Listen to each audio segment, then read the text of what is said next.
running the sanctuary absolutely brings me peace. The work is 100% cathartic for me.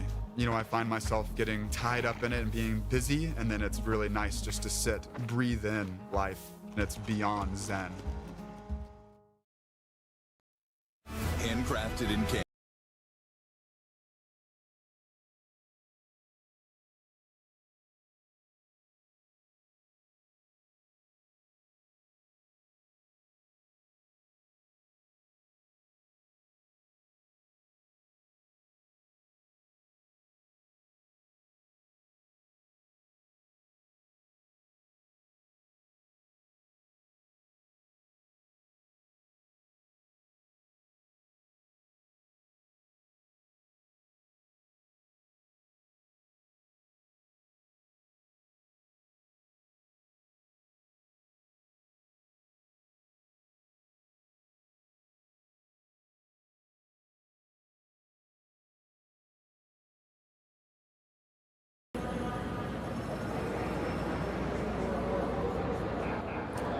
I got nothing but a black screen right now.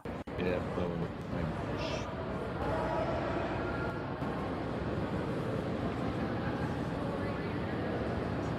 hello, a very pleasant good day, and welcome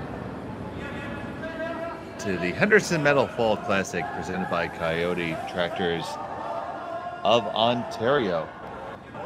We're here at the YNCU Curling Center in Sault Ste. Marie.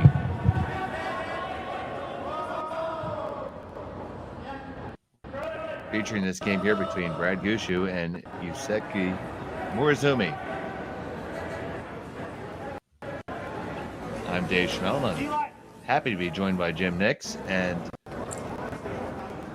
we're looking forward to a good game today.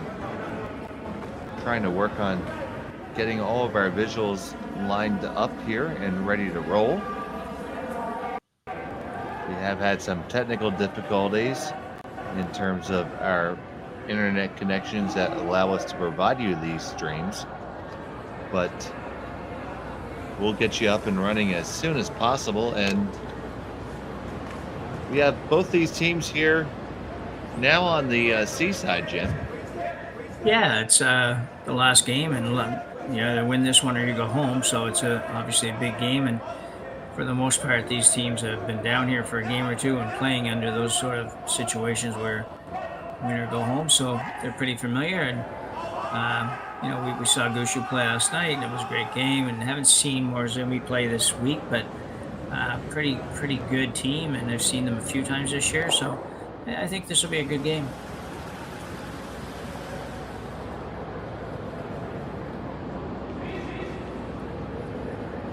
So the action continuing here in the second end. The first end was blanked.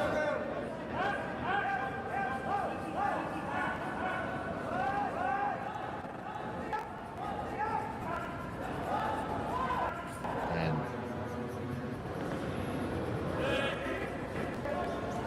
Brad Gushue throwing the yellow stones here. Morozumi with the green rocks.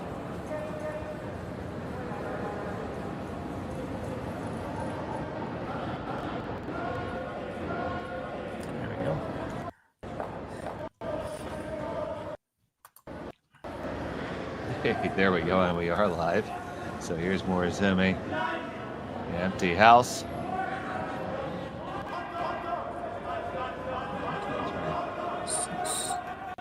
That's right. What color?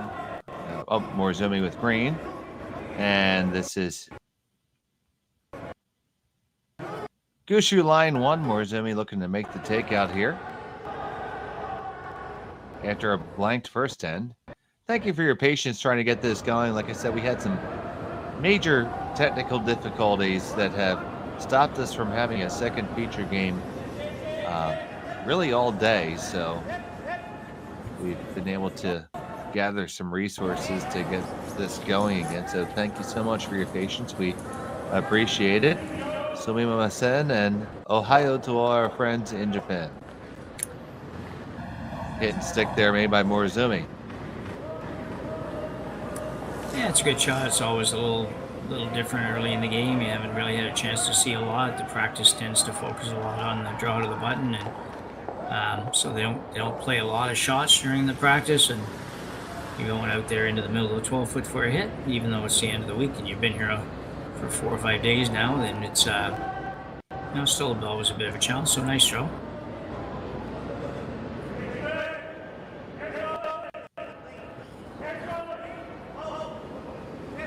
So now Gushue here.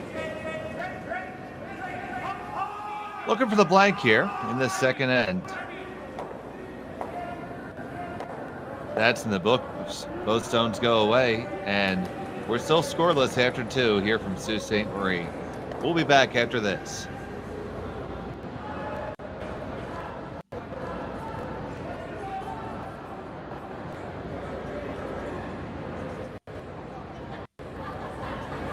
You're watching Curling Stadium. Check everything out on Curling Zone.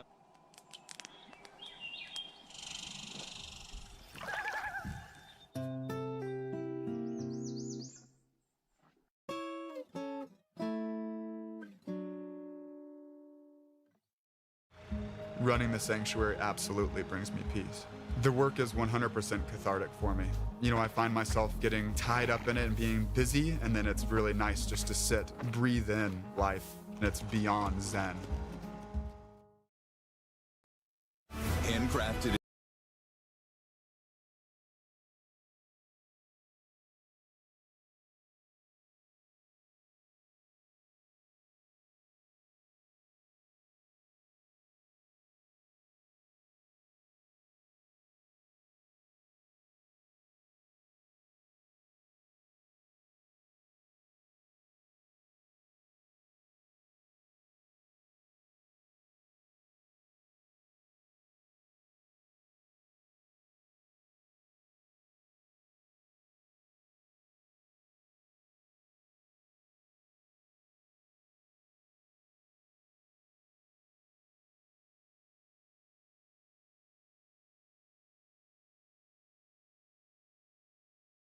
The television thing. And here we are back here in Sault Ste. Marie, third end of a scoreless game between Brad Gushue and Yusuke Morozumi. Dave Schmel along with Jim Nix joining you today. This is the event game. It's a must make for each of these teams. You lose, you go home. And those couple blanks to start. Morozumi with the center guard and Gushue putting up the corner guard here with Hammer in end number 3.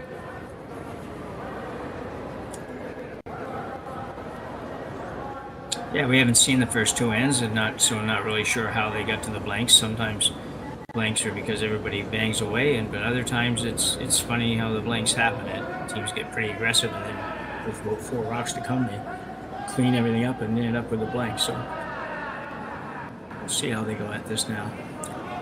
Well, it's amazing how you think you have it all figured out, then before you know it, bam, bam, and they are all gone.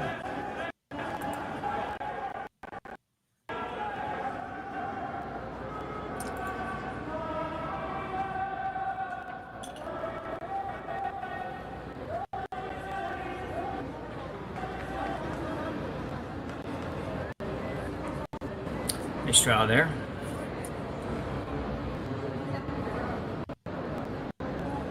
Yeah, it's showing just a little piece, and we're going to see Adam Casey here. It's not Jeff Walker, it is Adam Casey. He is throwing the lead stones. He's been the 5th on this team for this season. They're waiting the arrival of Brendan Botcher to the squad. He had previous commitments this week. Yeah, Brendan's playing mixed doubles with Rachel Holman somewhere, and they were, I actually tried to pop in today to catch a little bit of their game. I knew they were playing, and the game was over, and they were up. They had won, 10-2 or something like that over someone, and they just didn't. So I think they're cruising along okay in that. I know they won their first game with 10-0 or something, so having a pretty good weekend away from here.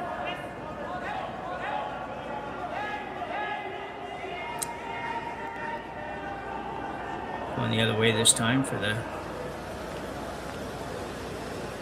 Morozumi team. Nice shot. Absolutely. And they line 1 and 2 under cover. And I would suspect that Gushue is going to look to clean house here with Jeff Walker. Jeff Walker getting to throw a few extra peels now that in the second spot. Yeah, it's certainly not a shot you throw very often from the lead position anymore, that's for sure. And it's going to hit 1, 2, and past the second one, but that's a pretty good effort there, I would say. Yeah, that's a good result. I mean, the way everything was lined up, it was going to be hard to do much better than that, so Brad will be happy with that.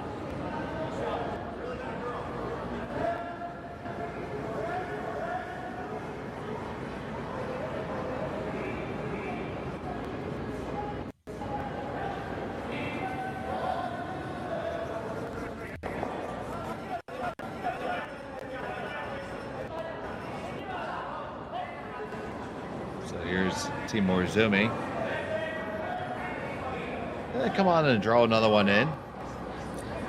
Need to keep the play towards the center here, right, Jim? Because you can't let Brad want to draw around.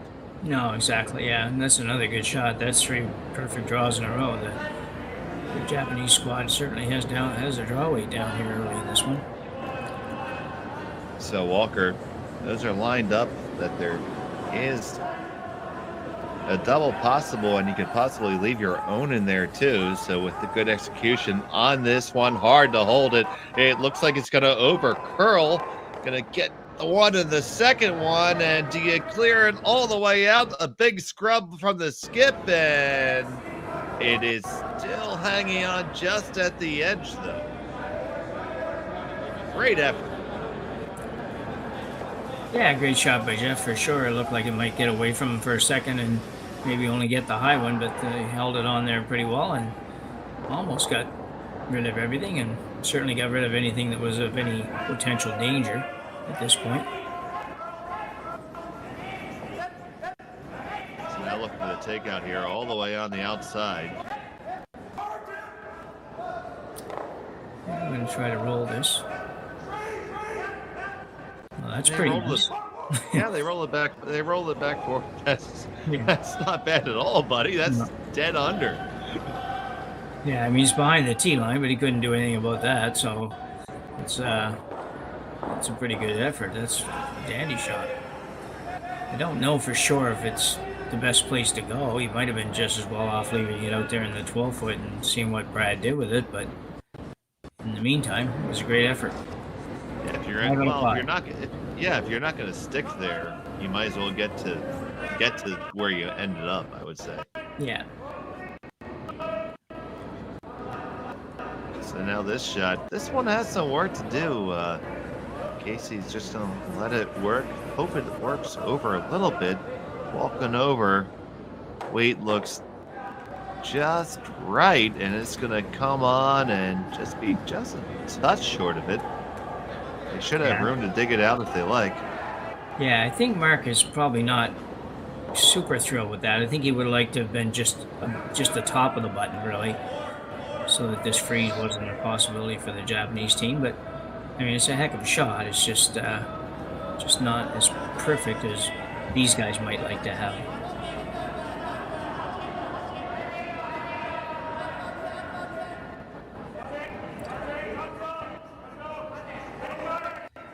It goes sideways from the hog line.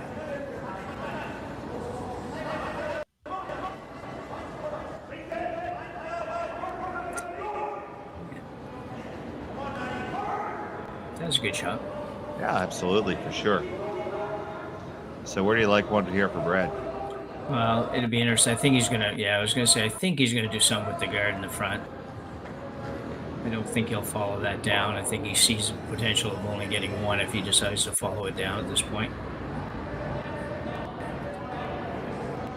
He's going to go in, turn tap, maybe.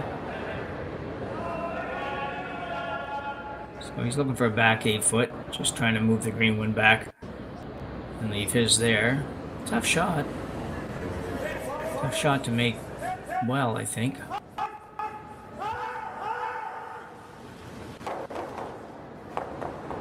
Oh, nice catch over on the other side.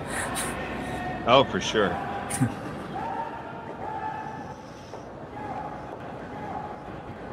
see the Italian team over there.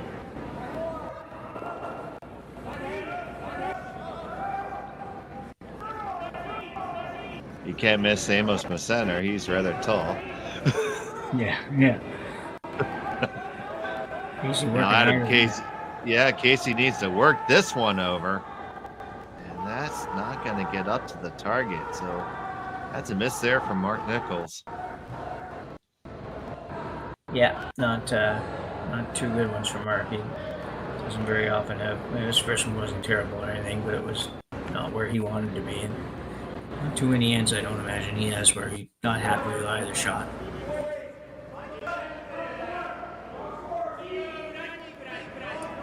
Guys are going to chat about this a little bit. I think he's going to come right around.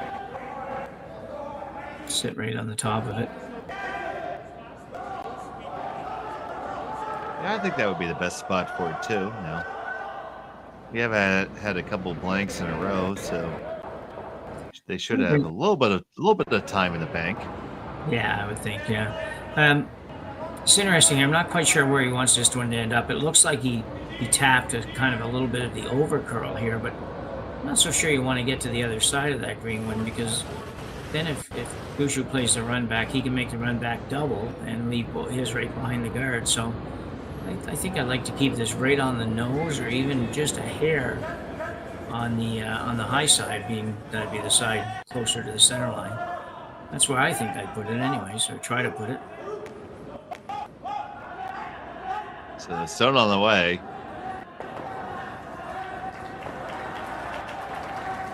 Has some curling to do, trying to work it over. I think they like the weight. Just trying to get to the proper line. And that is pretty well deadlined up. Not on the high side, but still really darn good, I would think. Yeah, it's a good shot for sure. It's just, no matter where he went, he was going to leave something on a run back, or this is going to be just a pick double. Maybe pick triple, actually. So we might have been right. Maybe he had to get over there far enough, but I was thinking he was going to be a little higher than that, so that the green might go on the yellow if Brad was going to play it. Either way, pretty impressive draw weight by this Japanese squad this end. It's just they've been perfect on every draw.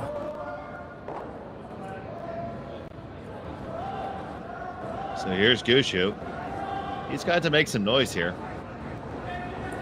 Yeah, he'd like to be really tight to that guard for sure, without hitting it. Casey trying to walk it over just a little bit. Gonna get one, and you get them both moving, so you do leave the Morozumi stone sitting second, but that's about as well as he could have done there. Yeah, I think that was a great shot. I would agree with you totally, David. It was going to be hard to get anything better than that. I mean, just a little bit luckier, you might even get rid of that out of the green one, but that was a pretty good throw. And he might be forced to one here, but at least he's probably not going to be in a position where he can't score. This guy's so Morozumi's going to throw the out-turn draw here and try to come down in front of the Gushue stone there in the cork book.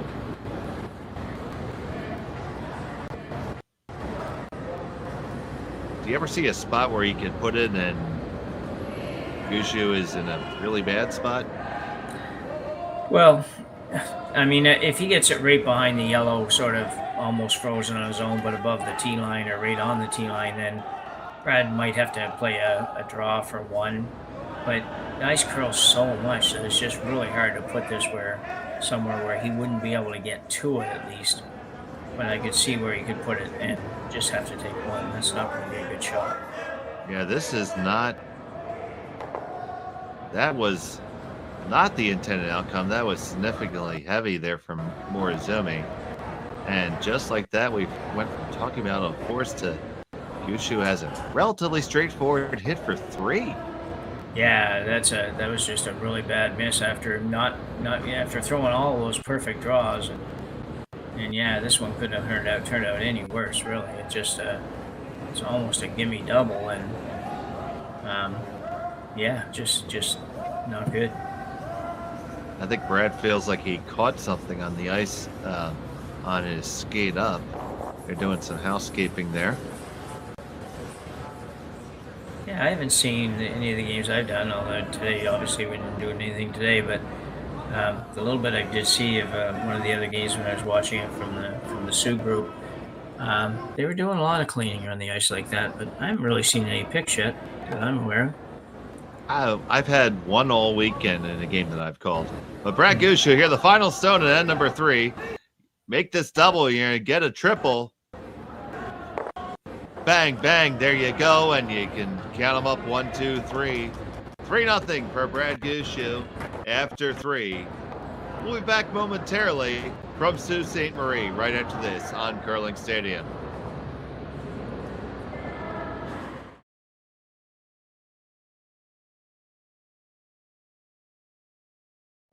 Here at Red Arena, we are trying to help people through equine therapy. Working with the veterans has been a very amazing experience. Our little motto that we... Running the sanctuary absolutely brings me peace. The work is 100% cathartic for me. You know, I find myself getting tied up in it and being busy, and then it's really nice just to sit, breathe in life, and it's beyond zen.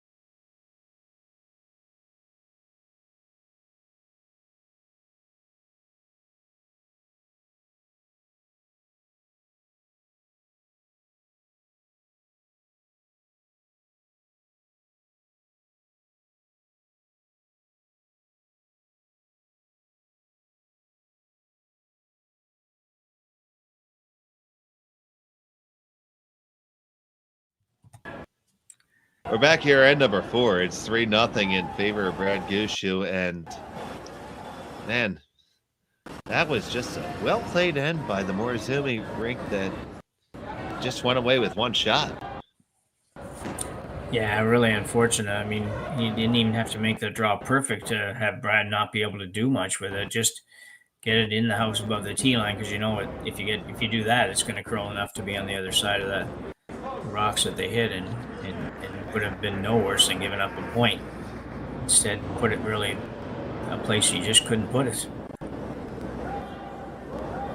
And if you're Gushue there, you have to be wiping your brow and thanking your lucky stars, I would think. I would say. So the first one in the house, corner guard up for Morozumi. The second one coming on in from Adam Casey.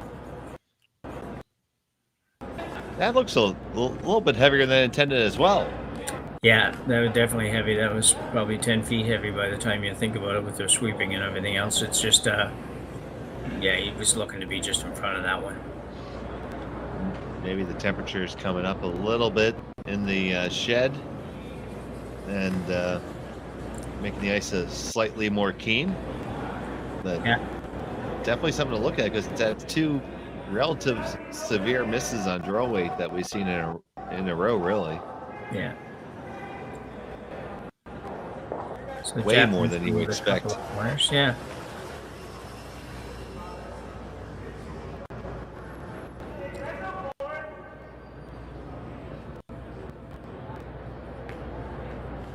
Brad's just going to go top 12 foot on the center line. Can't really guard either one of those, and it's pretty early to try to guard them anyways. So he's going to split the difference.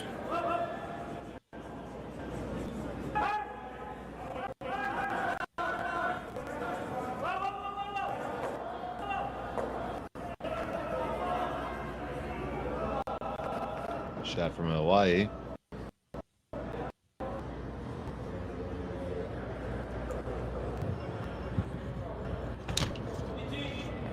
It's a good shot.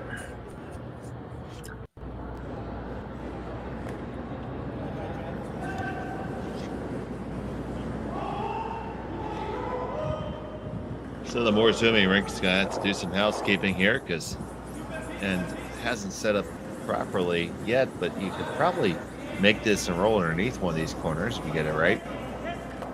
Yeah, that's what he's trying to do. He's going to try to roll. First call is to roll to the left, our left. Didn't quite get there, but good shot. Yeah, you do get the double to go, and you don't hate the fact that you're in front of the Gushue stone. No, exactly. Makes it just a little bit more difficult for Brad to get rid of, but we see the double peel called for here. So yeah, this is kind of an early lead on the scoreboard call, really. Some teams at 3-0 after 3 might not go at this yet, but Brad figures that's a pretty big jump. He's going to make sure that nothing gets out of control here. Didn't really work out for him. No, he ended up leaving a guard. And that's definitely probably going to do some favors for him. I mean, he's going to elect to draw underneath the other corner. Yeah, he could come around if he wanted to, and he knows probably Brad's going to run that rock back in. I don't think he'd chase him in there, so he could come right around to the yellow, but he's opting to go around the corner, put it there for a reason. He's going to use it.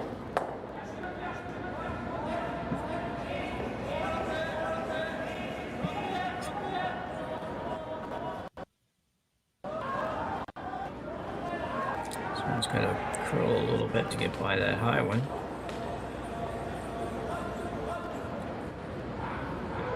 Oh, it just skitters by and finishes nicely undercovered. It's significantly behind the tee line, but in terms of a position, not too bad.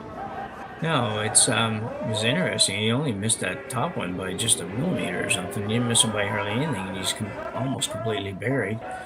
It's still reachable because of the way the ice curls, but it's pretty near completely buried. And surprising. That was a lot of curl.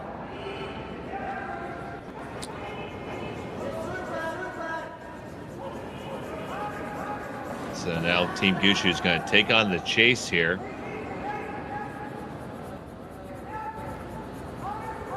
Stone from Nichols clears the guard, coming down to the Morozumi stone, and it's going to tap it all the way through. Good comeback shot there for Mark Nichols. Yeah, that was a good shot for sure. Those are shots that Mark usually makes quite easily. For this team plays that touch game as good as any of the teams out there. I think it's that they throw that when they're removing rocks, they're never throwing them very hard if they can help it, and they always just have enough weight that it goes out when it's supposed to go out. Some teams, they try to do that and they just don't get enough on it, and all of a sudden the rock doesn't go out. So still good setup for Japanese guys, though. They've got a pretty good chance here to. Didn't want to roll, but we saw one instance last night, for sure in that night then, where the stone went out with a little bit too much force. Yeah. Giving us the rare extra end. And if you didn't see that, hop on to YouTube and watch a replay of the Gushue drop-in game. A very rare 10-end affair with a double extra end.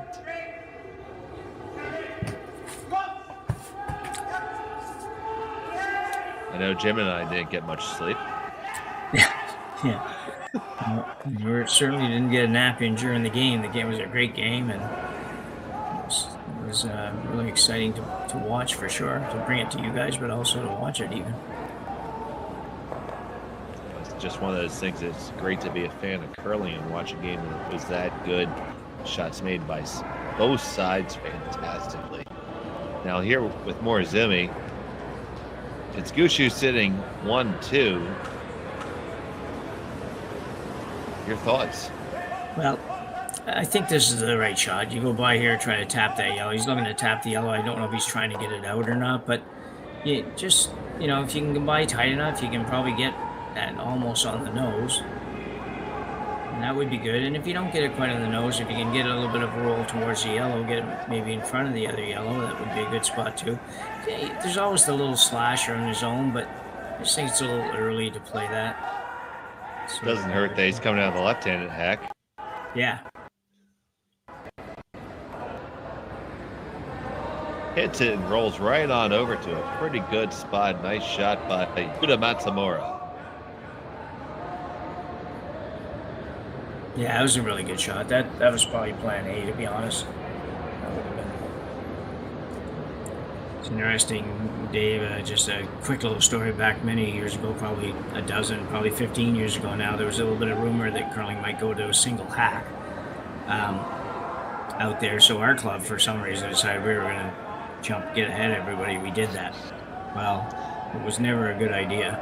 we used to hold a pretty successful cash bill, and I don't know how many and I used to cheer that, and I don't know how many curlers came out and said, Jim, like, we love this thing, but if you guys are going to have one hack next year, we're not coming back. So, okay.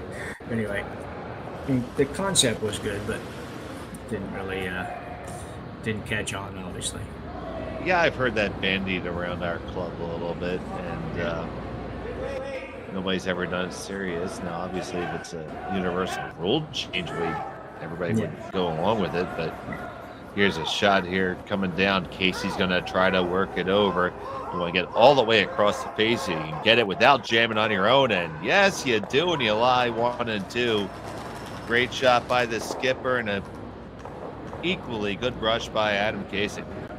Yeah, I've been impressed, actually. We've done a few Gushue games now in this event, and I've been really impressed with Adam sweeping. He's a powerhouse with that. He can really move rocks around, and not a big guy, but he gets a lot of downward pressure and gets some speed going. And yeah, he's impressed the heck out of me with his brushing this weekend. Well, he's certainly getting the leverage. I mean, you see his legs are way out behind the broom, and he's making every possible use of that leverage that's available to him. So great technique, and who says former skips can't sweep? Yeah. Exactly, yeah. It's an interesting call by Morozumi. He's certainly not going to try to run away and hide or not play scared here. He's coming right around the center guard. That's except for you, buddy. You've been using the same broom head for, what, 2.5 years now? Me? Yeah, ever since I bought one of those competition heads when it first came out, and I've never changed it. It means you're an effective leader, buddy. You delegate well. Yeah, I'm selective sweeper. I only have to sweep periodically, and it keeps my broom nice and fresh. And I don't slide with it. I slide with a brush, so it doesn't even get dirty that way.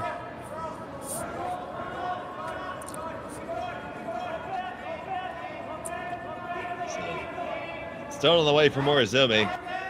His first. Trying to get under cover here. Yeah, very aggressive call.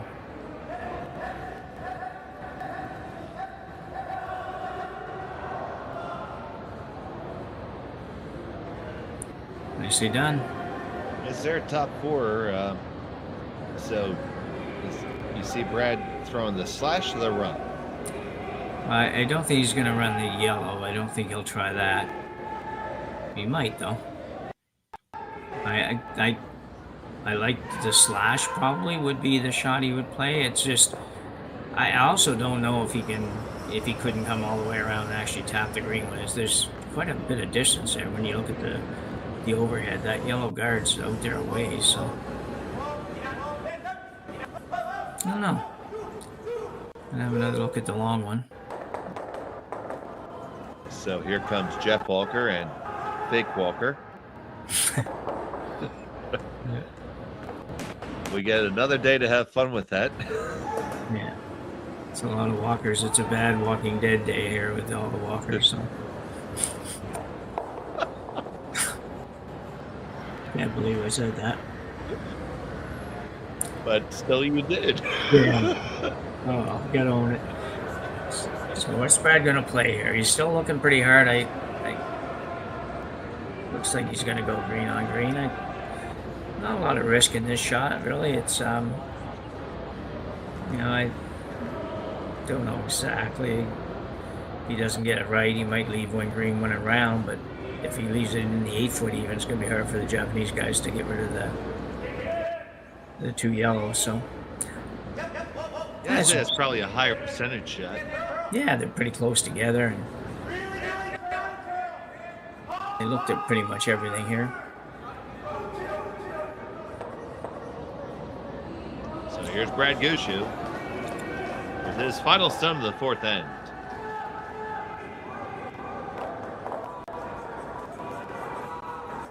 He's a little out. Casey trying to walk it over. This is going to be high, and it jams and rolls up. So we have Gushue line shot. Morozumi second. Now, Jim, the question is, can Morozumi make that double on the outside to get a deuce? Yeah, it's definitely there for sure, and I think that's his only option. I don't think he could get the double, or I don't think he scored 2 any other way. He might, if that long guard wasn't there, he might be able to do the in-turn, come around right around the green, around both greens, and tap the yellow just far enough to score 2. But the way it curls, I don't think he could do that. I think he would have to have another foot of room on the guard. So this is probably the easiest of the 2. It's not a gimme double, no question, but definitely a makeable shot. With that being said, Jim, it's one if you're going to take on, you need to make, because if you miss it, you're down by 4. Yeah, I agree. He needs to make this for sure. So, Yusuke Morozumi, final stone at number 4. Just a heavy clean now, trying to work it over a little bit. You're on the first one, over to the second one, clear it out. Yes, you do. Good shot by the skipper, and he gets his deuce here in 4, and that makes the score 3-2 after 4 for the Henderson Metal Ball Classic presented by Kioti Tractors of Ontario in Sault Ste.Marie.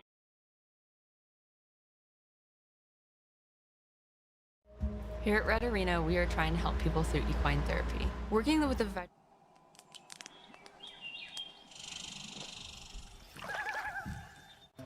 Running the sanctuary absolutely brings me peace. The work is 100% cathartic for me. I find myself getting tied up in it and being busy, and then it's really nice just to sit, breathe in life, and it's beyond zen. Handcrafted.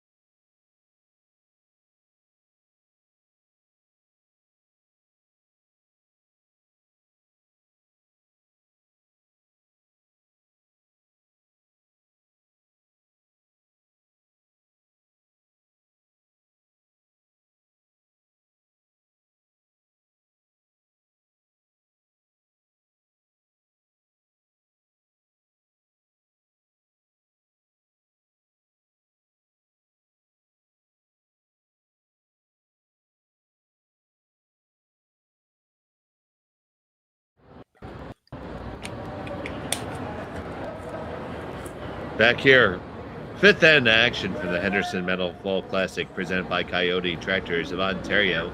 Dave Schmel and Jim Nix, we're happy to join you here today. It is 3-2 in favor of Brad Gushue, who will have the hammer throwing the yellow stones here in the 5th. And Jim, we were talking about the break, about the bold choices by Morozumi there, and that allowed him eventually to get to that deuce. Yeah, I was impressed with the first call because, even though it seems a little bit obvious sometimes, teams are a little bit hesitant to go, especially after you just gave away 3 the last end. So you're a little bit hesitant to do the right thing there, and you try to do something foolish, come around the corner and tap something. It just never ever works out. So give him credit for that shot. And anyway, it ends up turning into an opportunity for 2, and he made a really nice double to make it. For sure. Makes this end really interesting. If you get force Gushue to 1 here and get the hammer back in the 6th end and get us 2, all of a sudden he's in control, or theoretically in control at least, of the game. So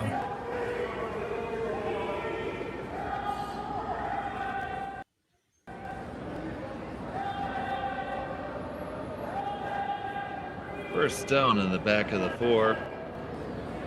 Center guard and one of the top 4 for Morozumi. Now here's Adam Casey, and I see it looks like Brad wants to mix it up a little bit. Does it look like that center guard's on the line? I think it's just off, eh? It might be just off, yeah. And with Brad going up there, it would sort of seem to indicate maybe that's what he's trying to do, is move that a little bit. And I can't picture what else he'd be doing up there, so.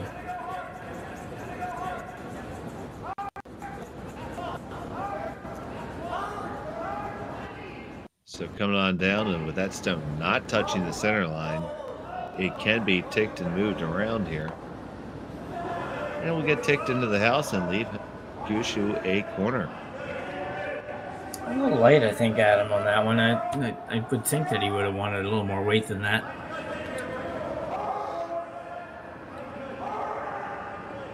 I was giving a little bit of talk about something there, so I didn't quite read the hand motions. But it was a bit odd that rock went right across the face. I think that was just a combination of light and maybe just a little bit soft out of his hand. You don't get enough handle on them. Sometimes they go early on you. Yeah.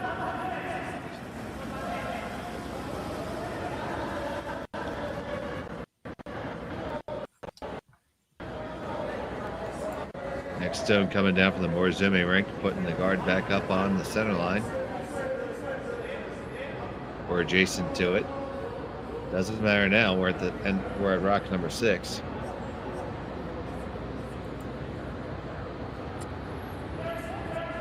And now we have the real Jeff Walker. Will he please stand up? Please stand up. Please stand up. It's going back.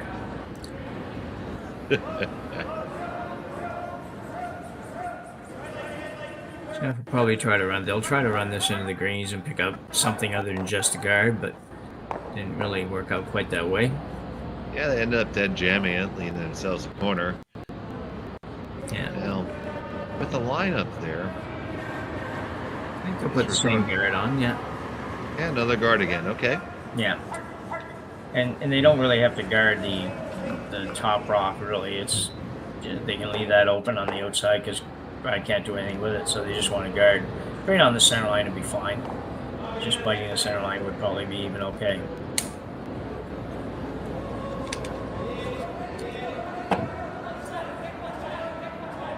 This one's out there a long ways.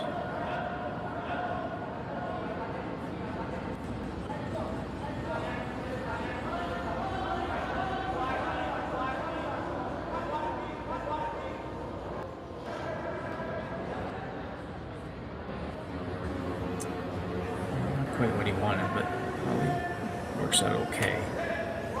Yeah, it doesn't seem to be too bad because everything's still keyed up on that Gushue stone.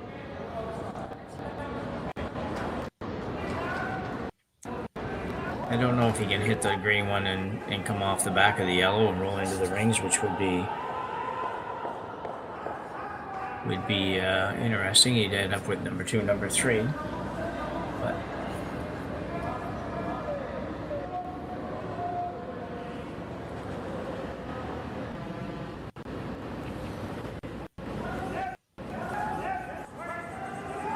This one on the way from Jeff Walker. Casey holding again, another big scrub. It seems like every time we see Casey, he's sweeping, and it's a good job on them. Yeah, that certainly wasn't what they were playing, but it's probably not a terrible result for him.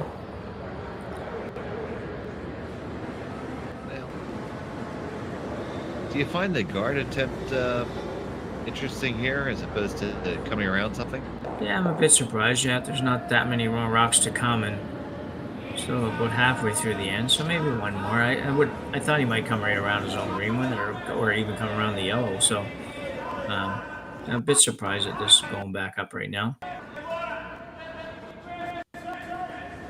because I don't know if Gushue will try to peel it. So I might just. I'm probably going to peel it now. It's far enough in. We'll see what the shot selection is here from Brad Gushue.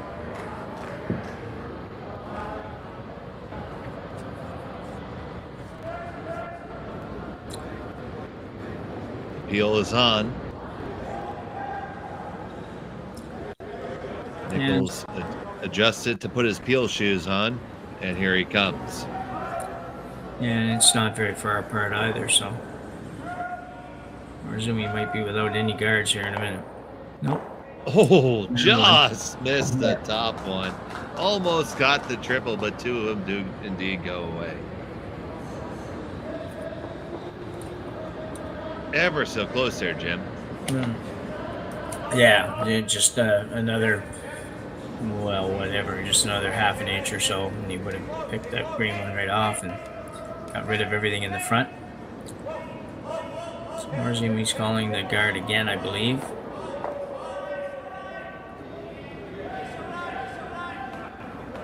Stone on the way from Matsumura.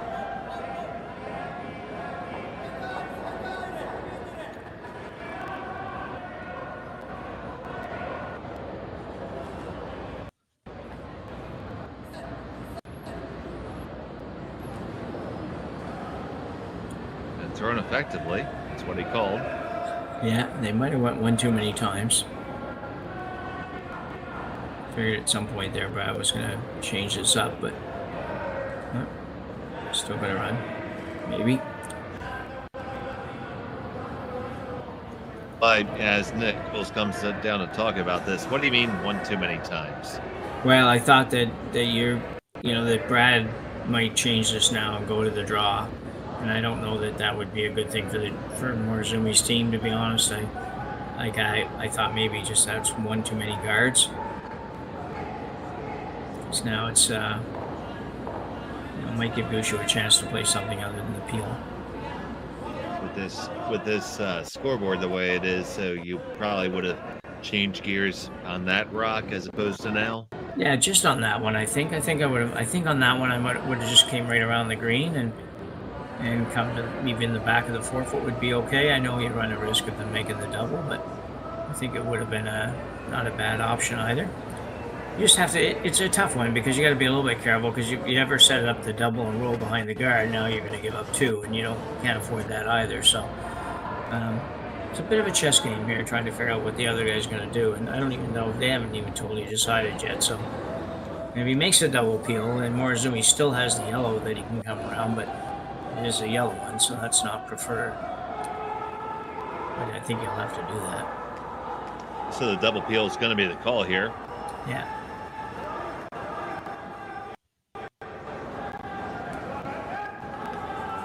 Mark Nichols.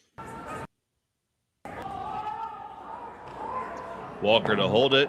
1, 2, and away they go. They did leave the guard, though, but it is theirs. Yeah. Got a couple things to work with. So nice shot out of the third, two of them in a row, and good bounce back after a couple early struggles from Nichols. Yeah, that was a good shot. That's one of those shots that Mark's kind of known for, and you don't expect him to miss too many of those. We've seen him make a lot of them so far this week, and that is for certain. Yeah.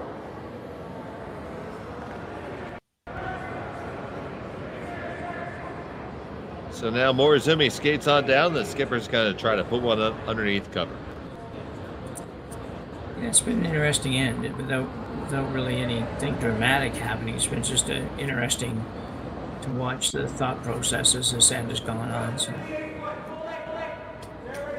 it's simple now because Morozumi has no option but to go around the longer of the two guards, I think, and that's where he's going. And if he makes it good, then Brad might try the run back.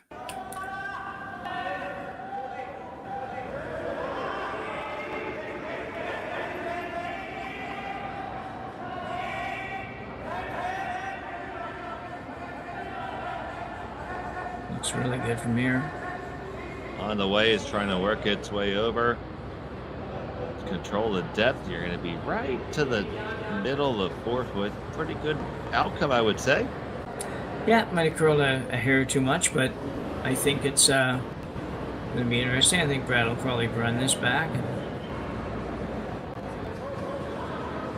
It was never Brad's forte, this sort of shot, but I think he's gotten a lot better at it over the last 2 or 3 years. So I've seen him make way more of these than way back I would have expected him to make. It's not a shot I don't think he loves this kind of weight, but at the same time, he throws it pretty good now. So I expect this to be close.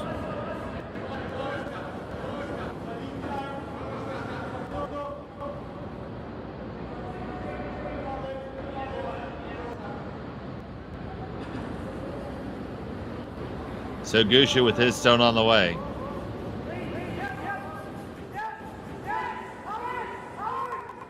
Put it straight back. Bang, bang. There you go. Left a lot of cover there to draw under, though. Yeah, that's the worst part of that shot. He actually left a much better guard, so Morozumi can get around this one, and he can get around it and overcurl it a little bit just to take that away. It could be tough. Could make Gushue have to make a really good shot to score.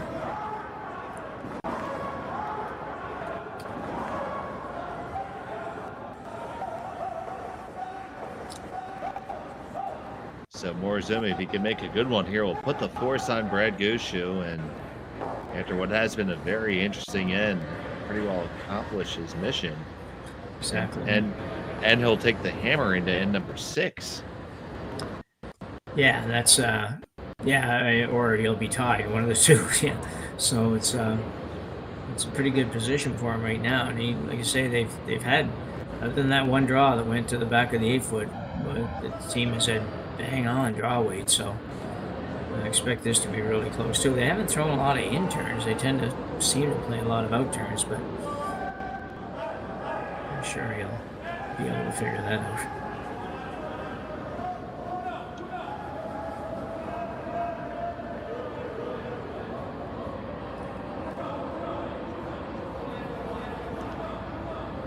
So Yellowstone at the end for Morozumi.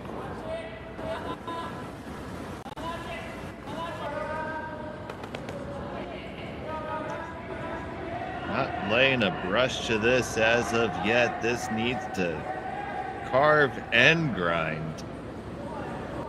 Now it comes. Will it settle to a good spot? Probably good enough for the force.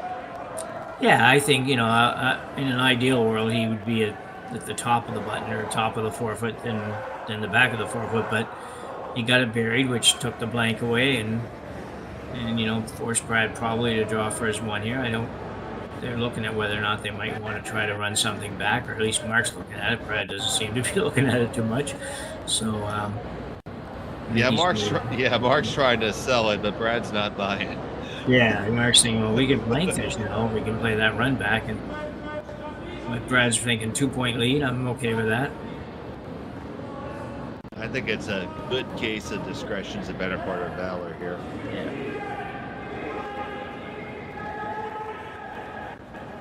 I'm going to be up 2. Come get me.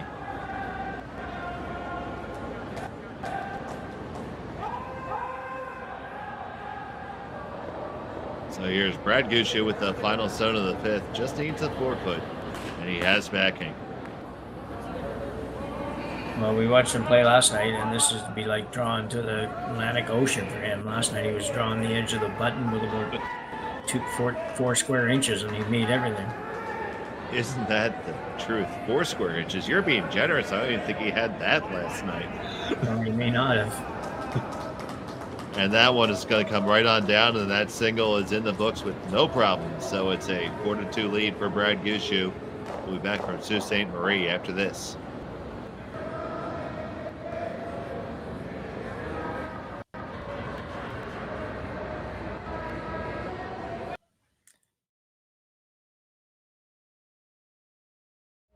Here at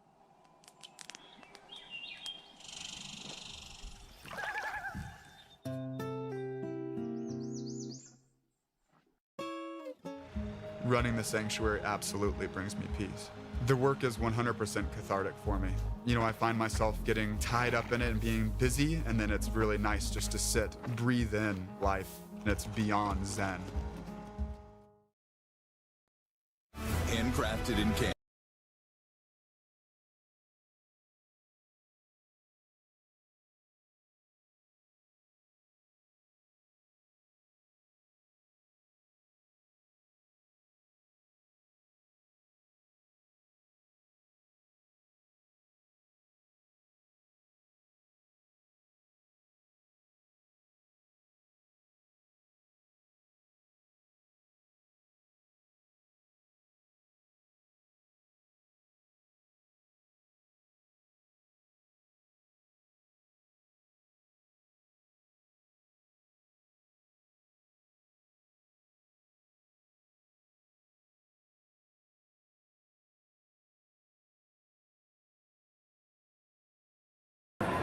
Throwing the green stones here in end number 6.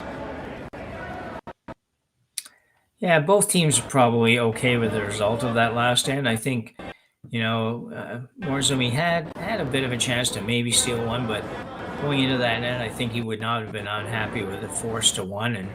And Brad, goes up. He has to take one, but he goes up by 2 now after 5, and or after 4. What is that, sir? After 5, I guess. And yeah, I don't think he's terribly unhappy either. So kind of a bit of a win-win for both teams there, I'd say. So here's Adam Casey throwing the lead rocks here. Team still waiting the arrival of Brendan Botcher, who will be joining them on the second stone. Yeah, I assume that's probably next weekend, right? Can't remember if the Pan Am Games or the Pan Continental competition or whatever is next week or not, but it's coming up, and I think Brendan will be there for that. This for sure, this Bonspiel here has attracted a lot of attention to the major men's teams on the circuit, because more than $100,000 is up for grabs in this spiel. Yeah, that's a very, very big purse. Gonna hustle this one past the guard and just get to the top of the 12-foot. So it's Gushue on the button, undercover. They could use their own stone right now, right? Yeah, they can do that. But they won't. Won't read in. Yeah, that one was just a little short for the Morozumi rink. It's just a little bit shorter than they would have liked to have had it, but it's a rock they can use too. We're super early in the end here, so that might come into play for them later. Because we are so early, and where the Gushue rock is where I thought they might have played off of their own there onto it, but electing instead to come all the way into the rings. This one's not going to do too much for him. No, that's going to wreck and not be super.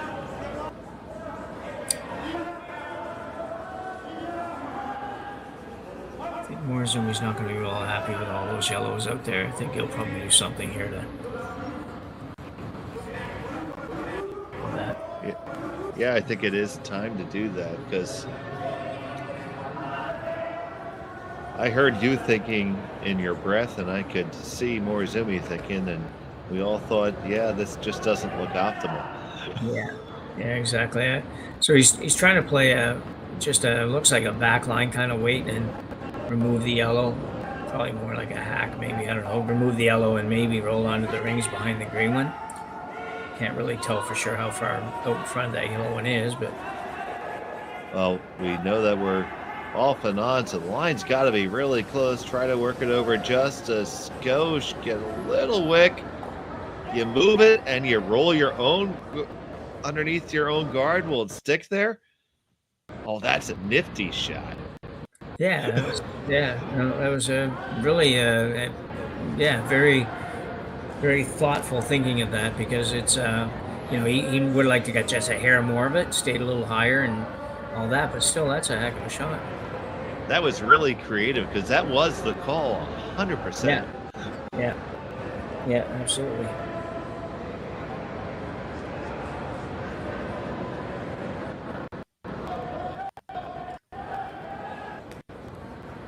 So now all of a sudden Brad's going to be chasing here. So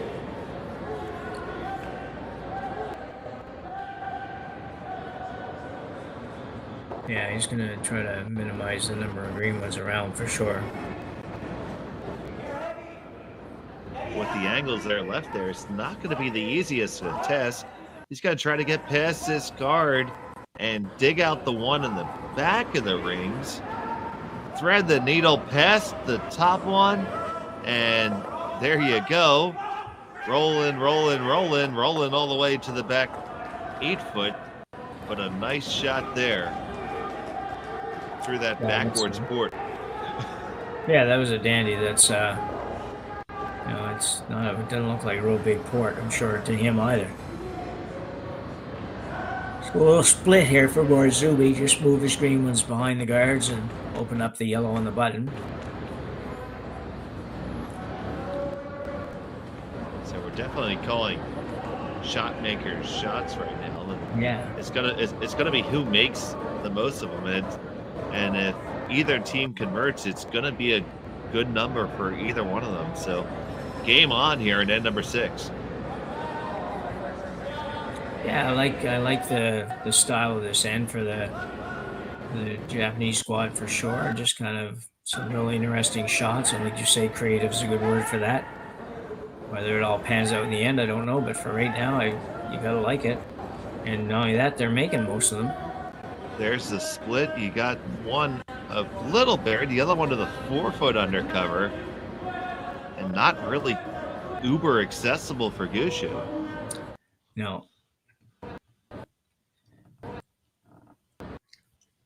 With that said, even if he goes to where that he just indicated, if he comes down to it, the one on the center line is easily accessible, as well as doubling off the one in the back. So not a lot of good places. Yeah, no, you're right. It's you don't like to be guarding up a solo rock here. You're up a couple points. It's not necessarily the preferred position to be in where you're guarding one rock. And there's no real good place to go to sit number 2.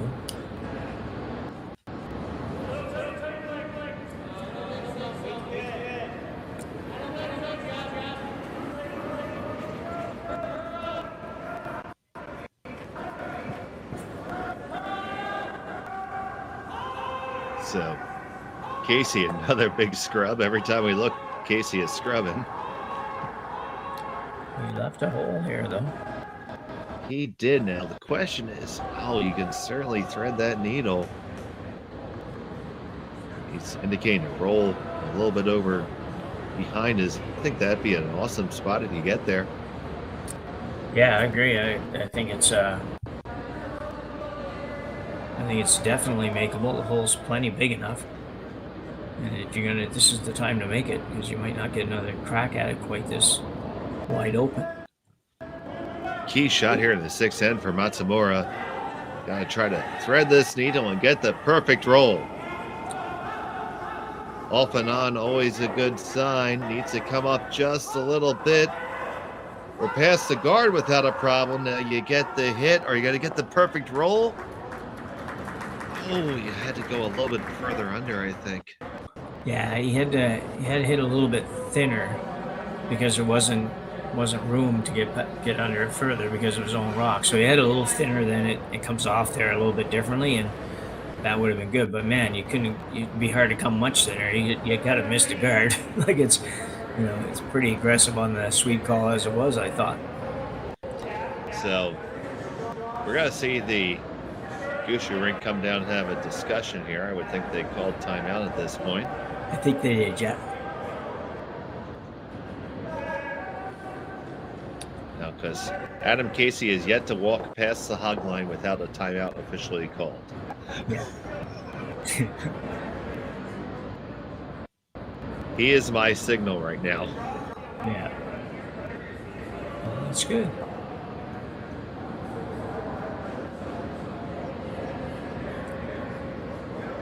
You know what? That's a guy who's a skip and knows the rules. Yeah. So it looks like they're going to go after the one that's just on the button there, and maybe try to flop over a little bit to Brad's left or right as we look at it here. It's again, it's the same hole, so there's plenty of room to get through there without any doubt. It's just a matter if you can get through and hold the shooter. You definitely don't want to go. You definitely don't want to roll out on this. You'd love to save this, even if it ends up not being shot or not even maybe being second shot. It's as long as you're there somewhere, it's not too bad. So shot here from Nichols. This has to come up a little bit. Will it curl enough? Does it get past it? Squeezes past. Gonna get one and only one.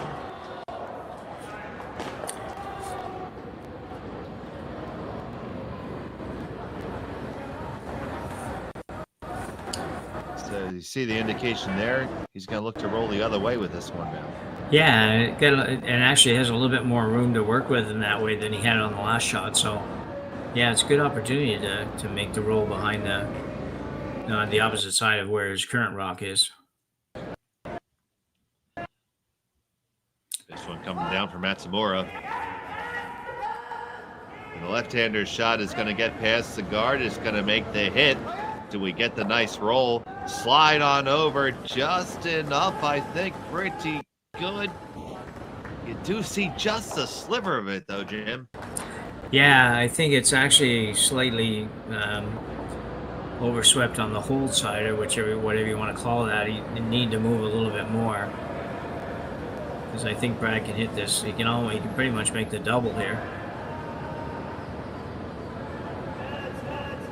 It would be a control weight kind of double, not a big heavyweight shot, but certainly doable, even though he might be a little bit scary from the other end, but you can see 2 inches of it or so. It's plenty.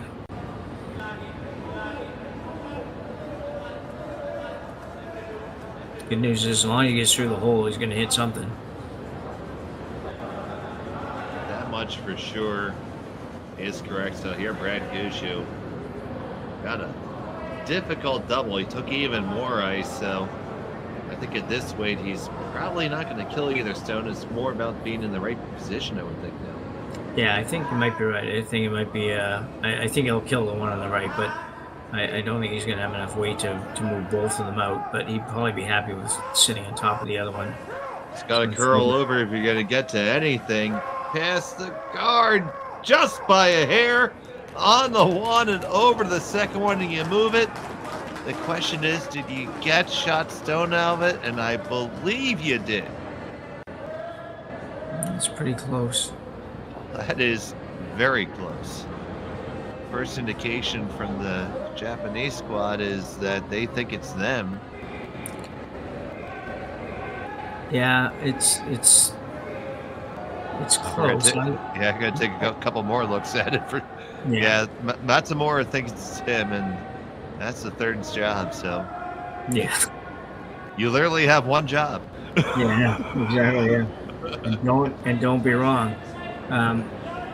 Yeah, I think it's green too. Myself, I looking at it. We don't have the total best angle on it, but we're pretty much right above it. So I think it's green.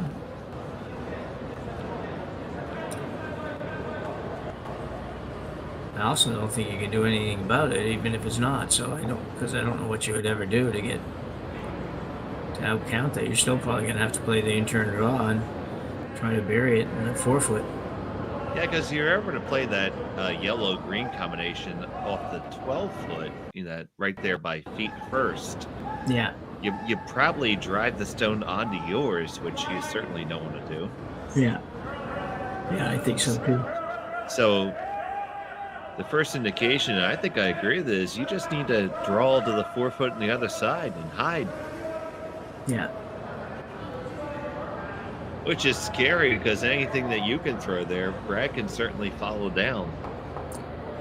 Yeah, I think it's a really tough shot. I think you need to be second shot or first shot, whatever you want to call it. You need to be closer than the yellow, but you don't want to be very far down. You want to make sure that he doesn't have too much room to work with. So you just want to be just far enough to be that.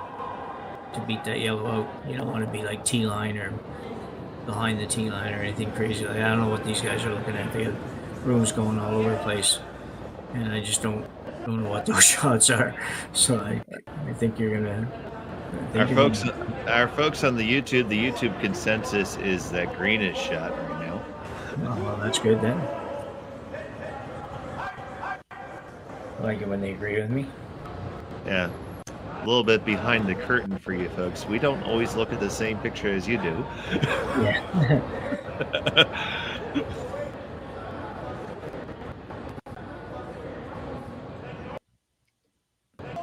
It does. I'd say fractionally it is green. Okay. That's good enough for me. And they're going to take a poll now, actually.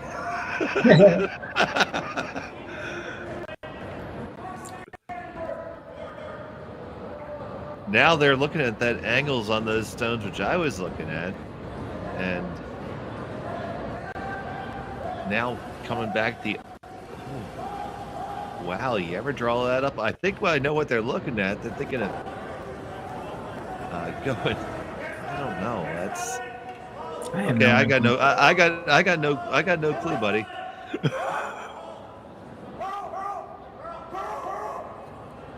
Now we have a vote for yellow.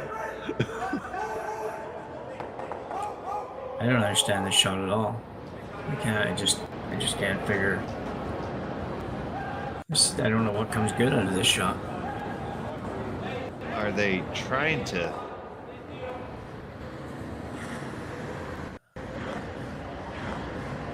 Well, the only reason you're ever going to throw this is if you don't think you're shot, and I believe the call is to redirect off the yellow onto the other one.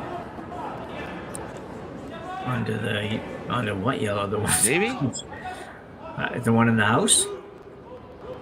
I don't see blow that. It up. Yeah, but it doesn't. No, that can't be that. That doesn't make any sense. If you're going to try to do that, I think you'd run the other yellow one. What turns he throwing?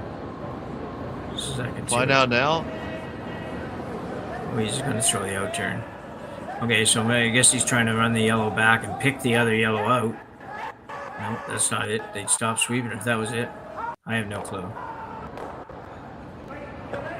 I think he just gave away the end to me. Yeah, that's what happened.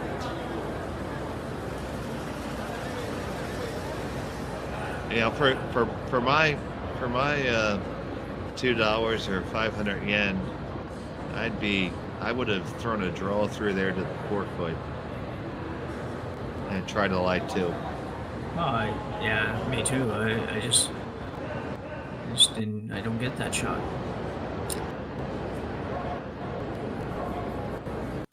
I don't like to be critical. I just can't figure it out. So. No. Maybe if I knew what was going, maybe I could learn. Yeah, because it certainly looked like he was trying to roll kind of in the direction he did. Maybe he's trying to roll and put another green one on or something. But as soon as you do that, you're opening this up, and I don't think you wanted to open it up. But anyway. Unless they think that they can use that green later that's there. Yeah, and that's possible too. This one's got a curl. It certainly does. They're trying to work it over. They're going to get a sliver of it and clear it. And you know what? Morozumi's going to have an open shot for two anyway. Perfect. That's exactly what he was trying to do. That's exactly what he had drawn up the entire time, Jim. And I'll tell you what, he almost had a chop for three. That green one didn't go up by much at the back. No. So, Yusuke Morozumi, super genius. Yeah. It's like when you try to teach juniors sometimes, and the juniors are like, it doesn't matter, it worked. So if it works, it's hard to tell them why it wasn't good. They just don't buy it. That, and to teach them, my daughter, when she was starting, you couldn't understand the concept that the rock couldn't go through the other rock, because that's the way we played some shots. So anyway, let's see if Morozumi can make this for his two. So Morozumi, final stone end number 6, needs a hit and stick for Deucin to level the score here. On a hard to hold it, this needs to be held. Certainly needs to be held. Now it straightens up and flattens up a little bit, and no problem for the skipper. 2 on the board, and we're tied up after 6. Gushue will have the hammer in end number 7. We come back from Sault Ste. Marie here on Curling Stadium.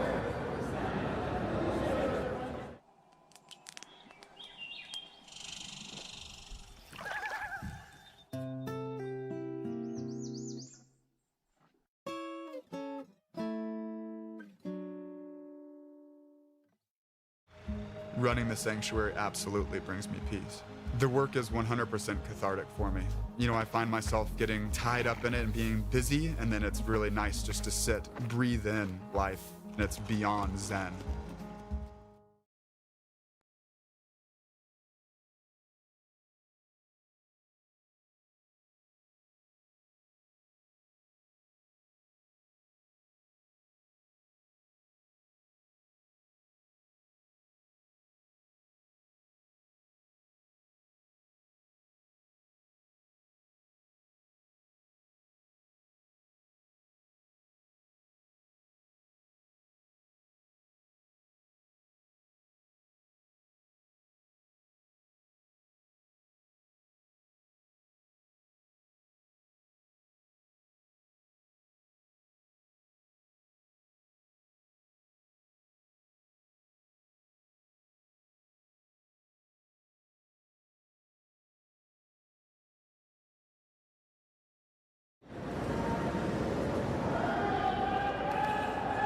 And in end number 7, happy you're joining us here this evening on Curling Stadium.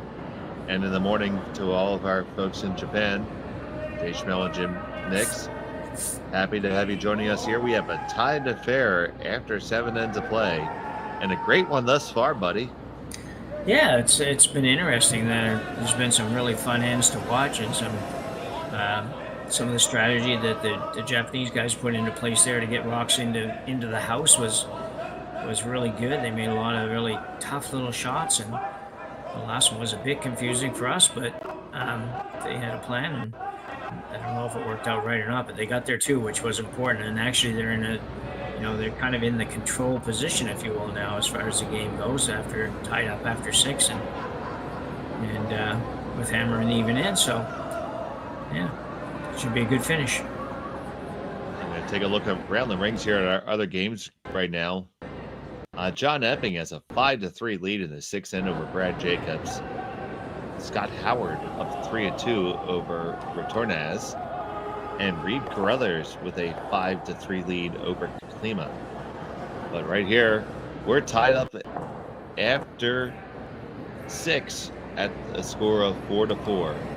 Gushue with the hammer, throwing the yellow stones here, with one on the top 4.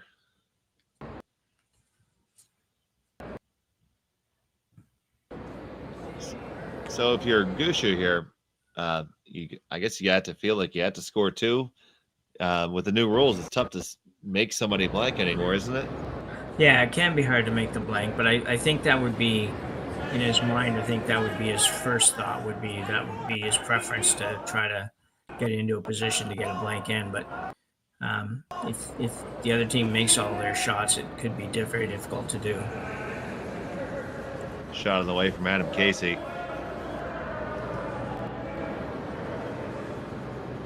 Going to come up and settle right on top of the Morozumi stone, just as called for.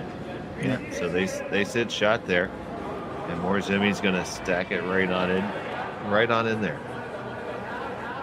Yeah, Morozumi plays with no fear. I like that. Not that he has a choice in this particular shot, but still, I like the way he approaches the game, and certainly not. He's playing to win it.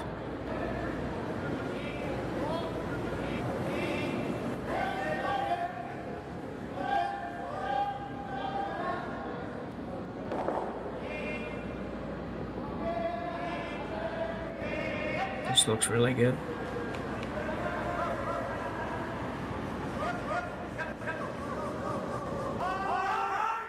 And it settles right there on the top of the button. So we have some congestion right here in the forefoot, and this is one of those inflection points where Brad has to decide where he wants this end to go, and it's pretty clear he wants it open. Yeah, no surprise with this call, really. It's he doesn't really want to fool around with that. Not only that, the last shot was so good that it would be very difficult, to maneuver that out anyways. It would take at least a couple of shots and probably a miss by the Morozumi team to even have a shot at getting that out. So the straight peel executed. We're going to see probably a couple of these in a row. Yeah, I would think so. Because I think Morozumi has to like the setup that he's left right now. Yeah, I think the angles on everything are pretty good for him.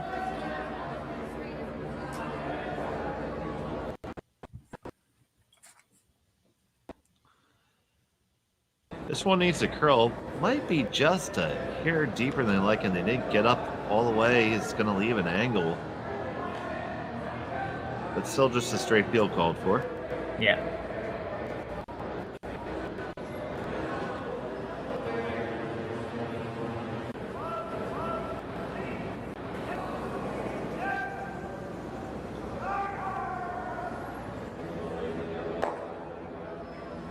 Jeff Walker peels that off just like a banana.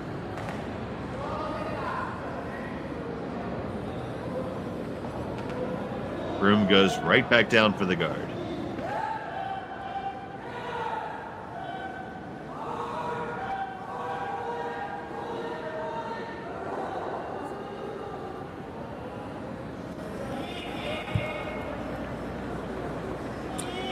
I don't think you'll see Morozumi change this at all, really, in this end, unless Brad does something different in a couple of shots, because he's probably pretty happy with either team scoring 1 point.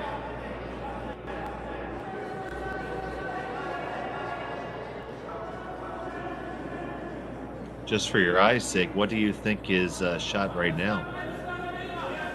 It's a little fuzzy. They're going to have to just tidy it up a little bit for me. I'll tell you in a minute.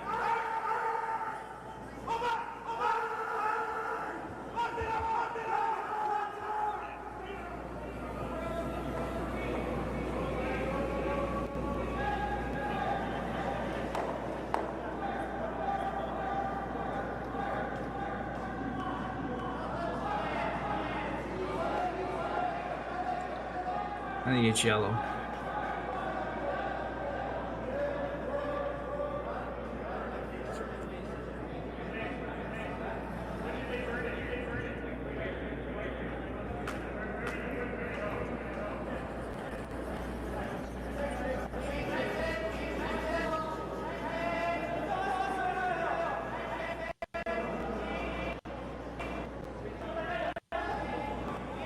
Here comes Nichols with another peel. And there we go.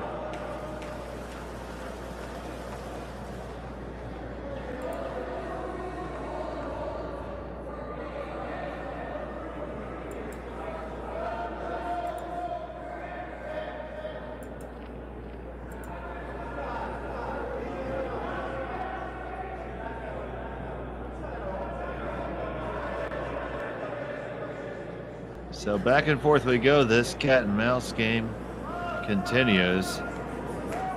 Here's Mark Nichols. They're looking to make a play on the rocks in the house now. Past the guards, they move everything around. They do knock that Morozumi rock out the side door. That's a great shot. Yeah. Oh, but I'm going to be the contrarian for a second, but is it? I think Morozumi can just lock on there now, and it's there. Well, he can for sure, yeah, and it could be really hard to get out the next time.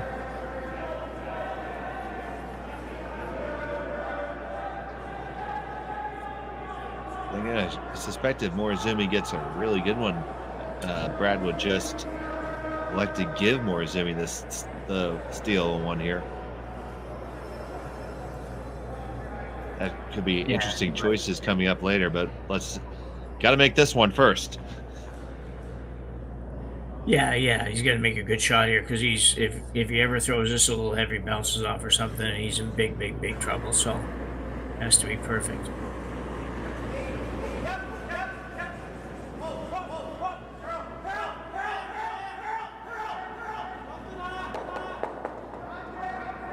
key shot here for the Japanese squad. They need to lock it right onto the pin. Needs to curl now. Here comes the finish. Hold it straight. Oh, you got to get past the top one. Yes, you do. Is the weight right? You're going to walk it right on down and lock it there. That is a great stone. Yeah, I agree with you. It's a terrific shot. It wouldn't have hurt them to go a little bit harder at the end there and get that right to the yellow one. Oh, sure, that extra inch and a half would have definitely made a difference. Yeah. Well, you'd get another inch and a half. You get about another probably inch of curl on it. Just make the shot's not very easy, but it would make it that much harder. So they are going to take another pass at it. You can see it from the long shot, but you can't really see it from the hack. So yeah. This is the shot that he's taking on faith. Casey's trying to push it past the guard. You got to slide just past it. Oh, when you're on the guard.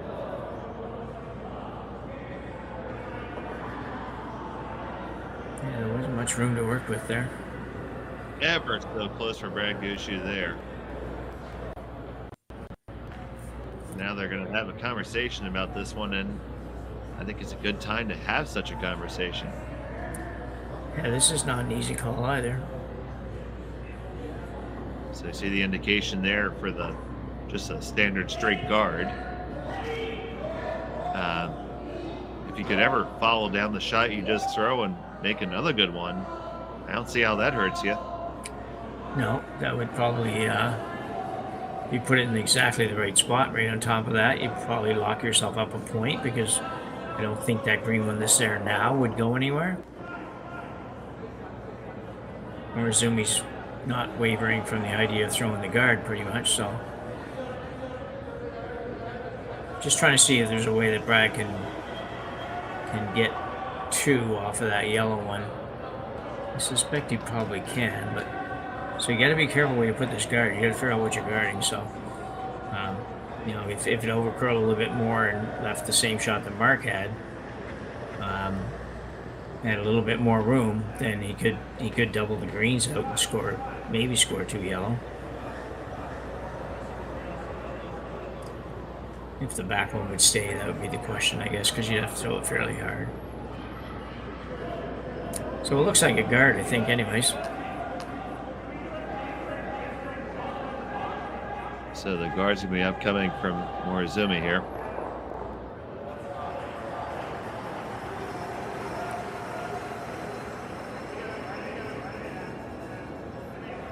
His last of the seventh end. So it's not heavy, I don't think. Yeah, they're on it pretty much right from the get-go. Weight looks to be okay now. Do you like the line? Gotta walk it over just a little bit, or you can't give him access to the yellow.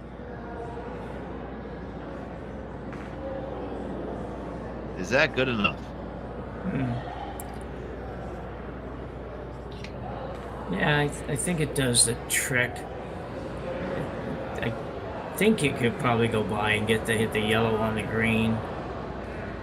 You don't know if you get rid of all the greens and stay for two or not, but be close.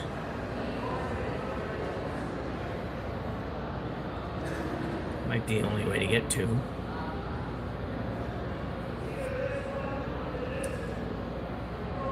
That would work, but that'd be really could be quite risky, that green on green.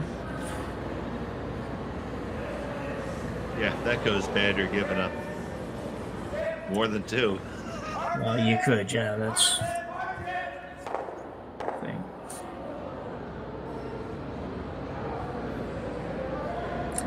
I think you could score one by, you could probably hit enough of that yellow that the green that's on the button at least bounces out enough to give him a point.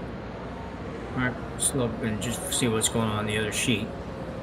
And that goes back to the question: do you even want one? Yeah.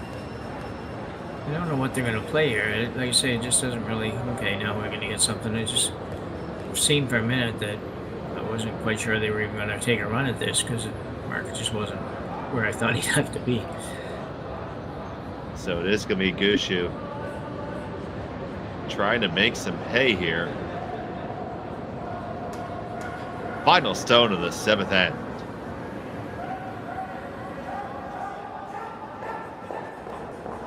This knee is held straight. It's going to go right over. Oh, you knock it out.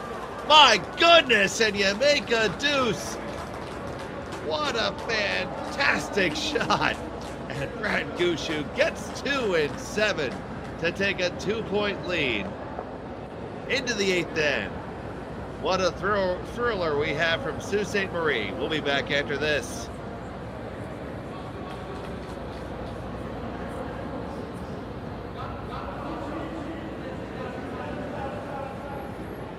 Here at Red Arena, we are trying to help people through equine therapy. Working with the veterans has been a very amazing experience. Our little motto that we always say is empowerment through horses. I love what I do. I'm just happy to be a part of it. Imagine being able to stream every curling game from every sheet from any event, be it your Wednesday league game, bonspiel, or corporate event. Curling Stadium offers an all-inclusive streaming solution featuring high-quality cameras, ease of use, great reliability, and minimal installation. Offering your sponsors customizable ad space on your streamed curling games and being able to sell video packages to your corporate events for increased revenue. With Curling Stadium, you can stream to any device, be it your mobile phone, tablet, or computer. Push the feed to your desired platform, be it Facebook, YouTube, or any other social media. Curling Stadium is simply the way forward. Where it's commonplace in other sports to televise every game, we want to do the same. Curling is a global sport, and it's time it gets the coverage it needs. Make your curling club the next Curling Stadium. Welcome back here, the 8th end for the Henderson Metals Fall Classic, presented by Coyote Tractors of Ontario. Dave Schmel and Jim Nix, and 2,500 of you, our closest friends, joining us here today.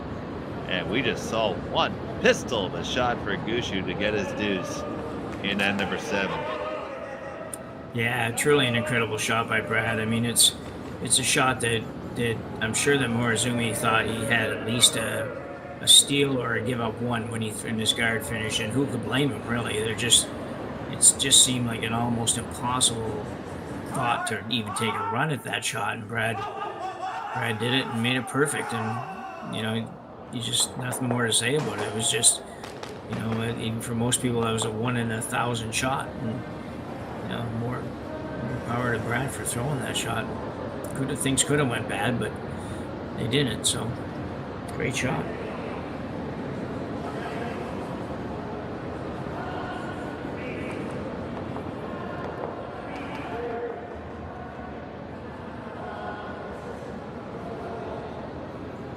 Morozumi got to find a way to dig deep and come after that, because, man, you can't help to think that's just a touch deflating, Jim. Yeah, it has to be a little bit. I mean, for sure, it's not. Like I said, when his rock came to rest, I'm sure he had a one score for somebody, and that would have been perfect for what he wanted. Either way, it would have been okay. And to end up and giving up a 2.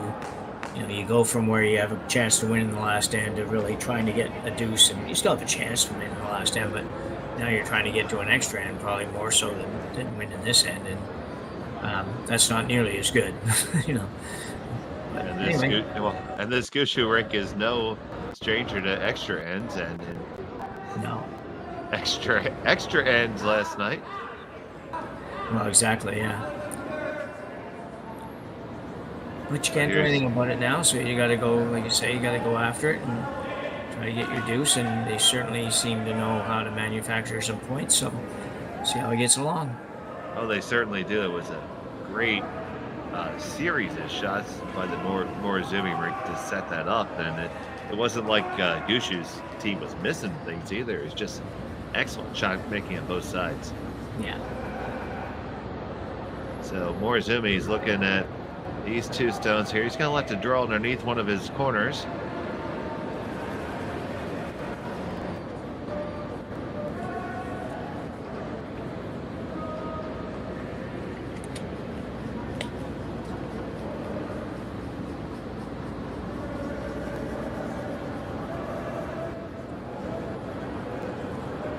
That stone's on the way.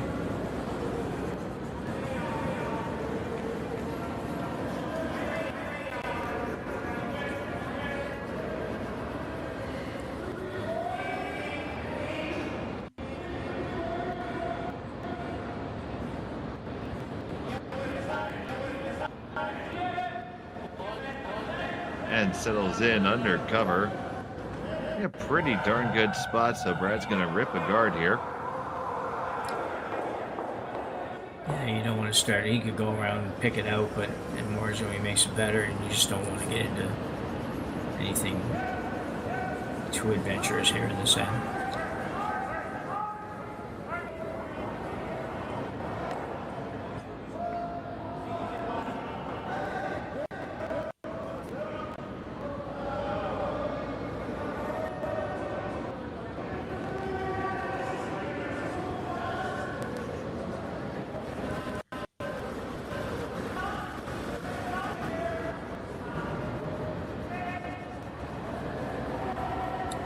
So that peel was made without a problem. And how do you work from here?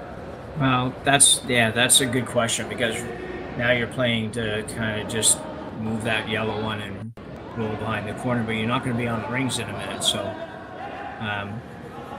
you're probably not going to sit two after the shot. In which case you say, well, Brad could just go over and rip the green one take it out of play, the one that's in the house, and he may do that. I mean, you didn't even really get a favorable roll there. No, that didn't work out too good. So Brad's looking at the obvious choice, just remove a green, or just come on in and say that green stone will never count. Yeah, I think you've got to get rid of it. I don't, again, I haven't disagreed with much of the Morozumi Rankin's call, but that one I'm not so sure. I don't know for sure what would have been better, but I don't think that leaving that one sitting there wide open for him to remove it was a great plan. You already have the corner guard to work with. Anyway, we'll see what happens.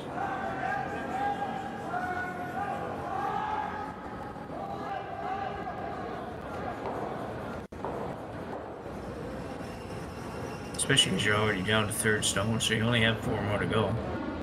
Yeah, and you have to make 2 of them count by the time you're all said and done. Yeah.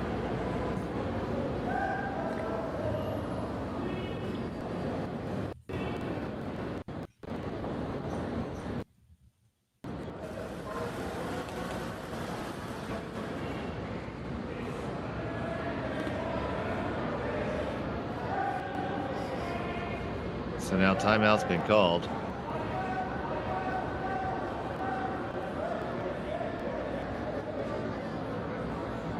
And taking a look here, he sees a bevy of Yellowstones now. Thought I would have, Jim, is to try to start coming in behind them some, even if you're all the way in the back of the rings, and try to save something that might count later. Yeah, I think you got to be really careful throwing any kinds of takeouts here, because you got to get rocks somewhere where they're not going to be able to remove them easily. And I know they got to be closer than Brad's stones, but still, looks like you're going to play a little hit and roll here, but does need to get the one probably off the top of the 4-foot a little bit. Just, I don't know.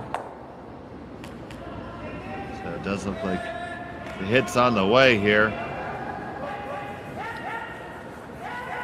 Over curling, you're probably going to end up on your own in a second unless you get by it. Yes, you do.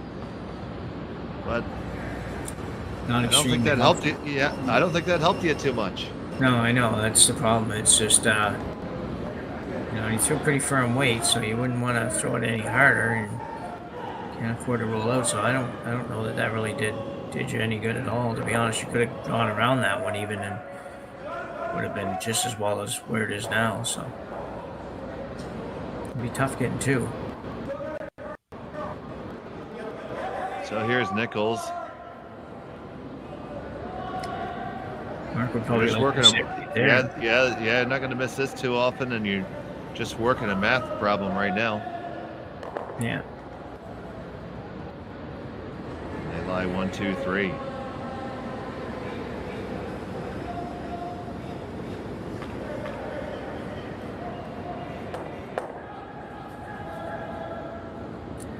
I'll play the cross house double or almost double to make here. It doesn't really have to get rid of the yellow one if he can.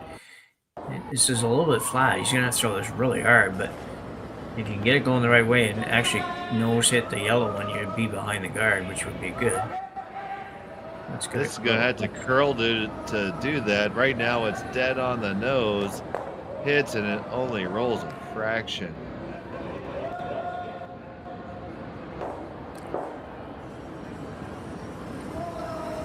So now Gushue is going to remove this, and Morozumi's going to be looking at having to score 2 rocks.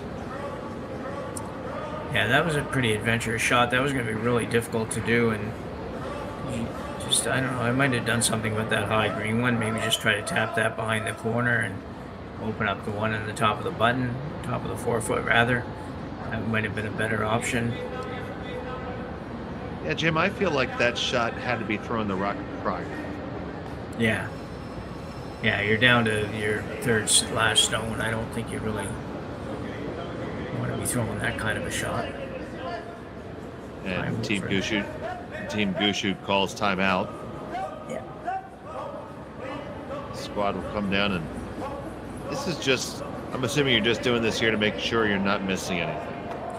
Yeah, I think so too. I mean,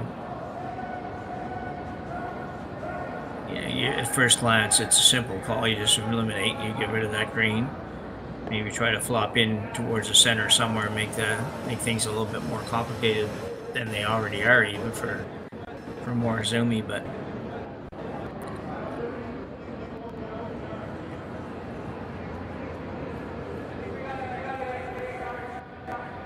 as we work through this timeout and they work it out. See if I can't get you the rest of our scores here. You can always check the scores on curlingzone.com, as well as all the links to all the sheets of every game in this event. Great event this weekend, so make sure you stay with us. We're going to have the action tomorrow as well.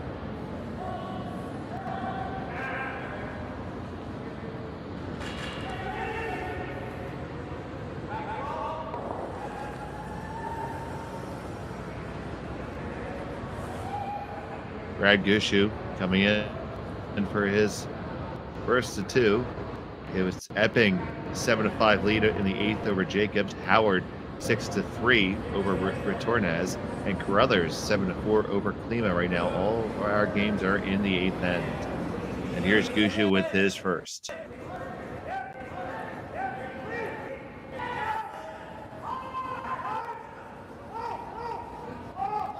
He's going to hit it. He's going to sit right there. So you saw the Gushue rink, and you're going to have a timeout here by Morozumi's squad. You saw the Gushue rink. Take a look at that center guard acting like it could be run in and used. Do you think that's the best option, Jim? yeah, I do. Yeah, I think he's got to do something with that now. He doesn't necessarily have to throw it, with the weight to remove everything. It needs to make sure it stays somewhere. So I think even just hits it and rolls off behind either of the yellows would be good. I don't really see much else. He could, I guess in theory, he could come around the corner guard and leave that yellow one for the next shot if he gets a chance at it, but he may not get a chance at it. So I'm thinking pretty hard about moving the green. I don't really see much else that's going to benefit you. be interesting to see what they decide on. Getting the guidance here from the coach. I kind of like tapping that green up onto the yellow, and maybe you can scoot it behind your own corner there.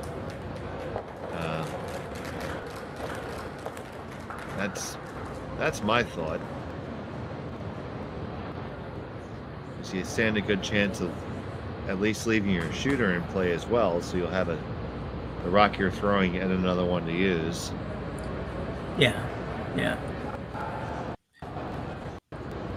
I think either one of those shots is okay. I'm even okay with the draw around the corner, but you may not get a chance to use it, is the only thing. It's, because even if Brad doesn't go after it, which he probably would, but if he doesn't go after it and decides to just tap another yellow up, it would have to be perfect for you to be able to have a chance to remove both, so.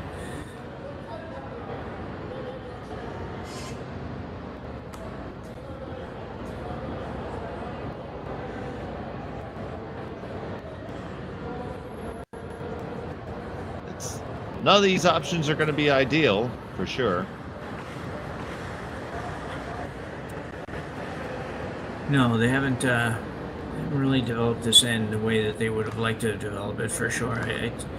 Getting to at this point is, you should be able to come pretty close to having something a little easier than this, to be honest, with 2 corner guards up and all that. I didn't, when he chose to play that a little bit odd shot to me and leave his in the house, I didn't really get that one. I think that he needed to get another rock in the house and then work it from there. It's not over yet. Really good chance of making something good here. I think he's just drawing around the corner. So the first shot of the 8th end away for the Japanese skip. Morozumi gonna need to get this rock in someplace where it can stay around and count later. Drawing underneath the corner guard, and it is in the house, so that much is done.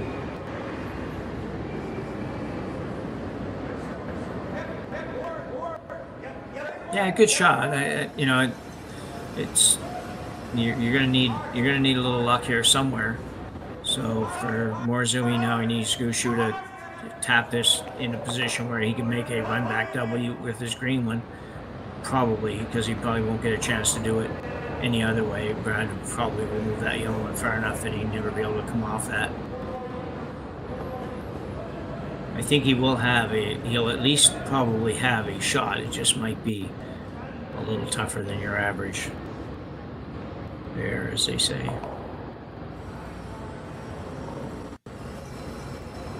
Well, he's hoping he's smarter than the average bear. That was pretty good, Dave. No problem, boo-boo. So Brad Gushue here with his final stone of end number 8.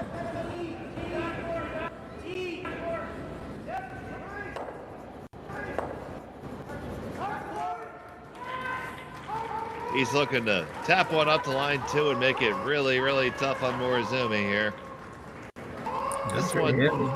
This one needs some weight if he's going to get the desired outcome. Okay, well, I think there's a way here, buddy. Yeah. And there it is. They just showed it to you. Yeah, not a real easy double, but easier than I thought he would have, to be honest, after that shot. I thought Brad just pulled the string a little bit on it. I think he wanted a little more on it than that. Because if he moves the yellow one back to, to where what's that, care or ink or something on that side, then it's really tough for Morozumi to have a chance to make the 2.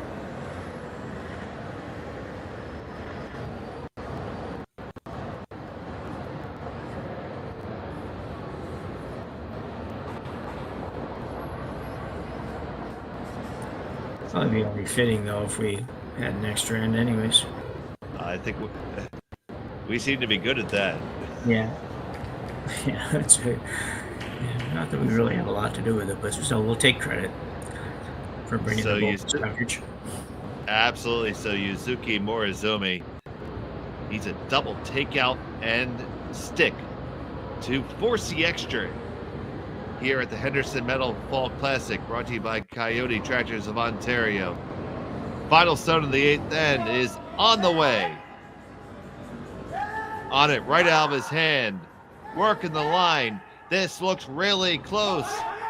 Gotta get to the first one. On to the second one. Do you stay there? Oh, yes, you do. There's 2. And we are going to an extra end here in Sault Ste. Marie. All tied up after 8.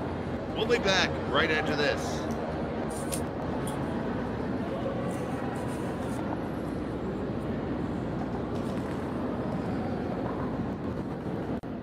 I don't remember a time when curling wasn't a part of my life.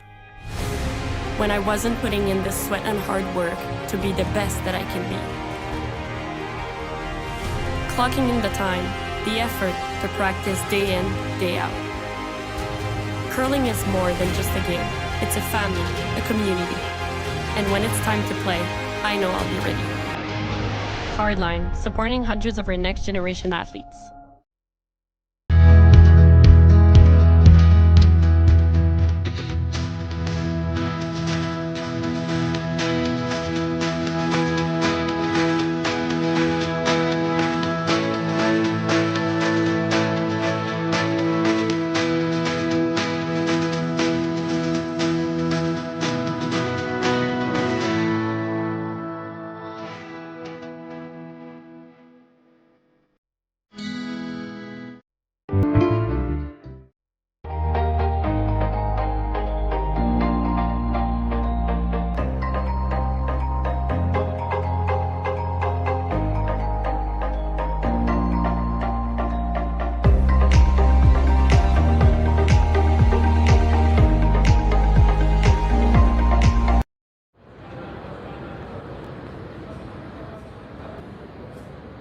Welcome back to Sault Ste. Marie and the Henderson Metal Fall Classic, brought to you by Kioti Tractors of Ontario.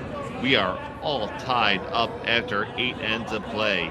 Brad Gushue and Yusuke Morozumi, and it was a fabulous shot by Morozumi to force that extra, Jim. Yeah, tremendous shot. I was watching that pretty closely, and you know, I'm so impressed with this team and so impressed with Morozumi throwing himself. It was just, you know, that's a shot that nerves could get you a little bit, and he was rock solid, came out perfect, let it go perfect, and they just managed to shot all the way down the sheet, and, you know, just to make the 2, and a great deuce. Absolutely. I'm Dave Schmel. This is Jim Nix with me, and we are joined by 2,832 of you right now, 54 now. Thank you so much for joining us and taking your time to spend with us here on Curling Stadium. You can always get all the action from every spiel pretty much anywhere in the world. If we can bring it to you, we will. So we got those 2 guards up, and Gushue has 1 in the house, and he has the hammer here in the extra.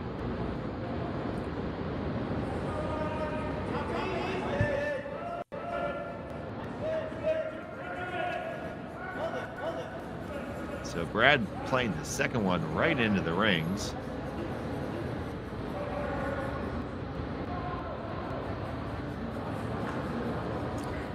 Yeah, he'll do this because in the next shot he'll be starting to peel everything, and you know, he could play the split on the high one because it's not biting the center line, so you could tick it, play the tick shot, but sometimes you just that just ends up putting rocks in the way for you if you have to draw the 4-foot or something for the win. So it's so he's chosen not to try to do that.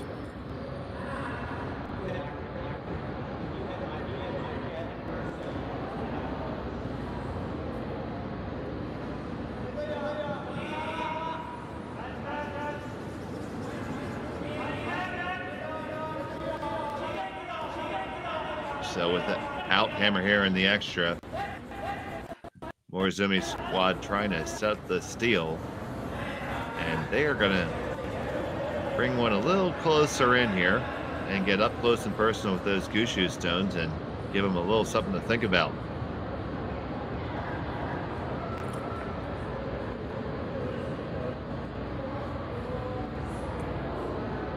Now, Jim, are you looking for the double peel here, or are you okay with just a straight peel? I think they're just looking for the single peel here.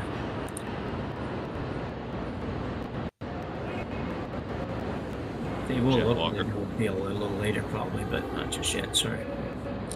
Walker with the rock on the way.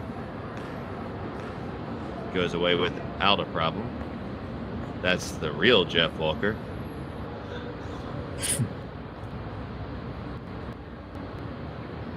Those of you just joining us, we're joking about that because Adam Casey, their alternate, is throwing the lead stones, and he's been wearing a Jeff Walker jacket all weekend.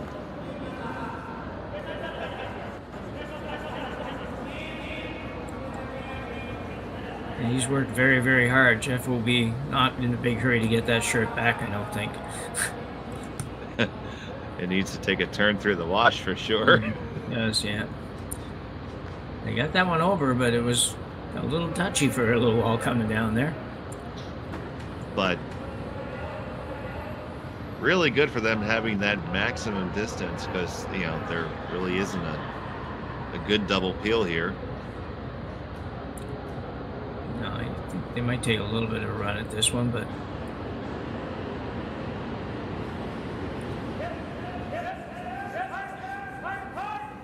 Walker on the peel attempt. Casey trying to work it over. And it's just a single peel. And right back up, says Morozumi.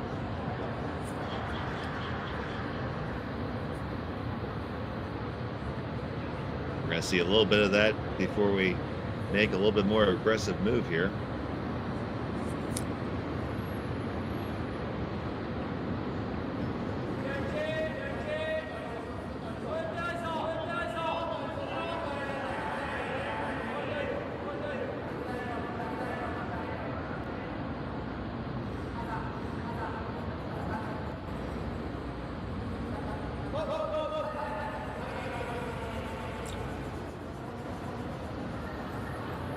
Pretty good spot. I'd argue maybe even just a touch better than the last one.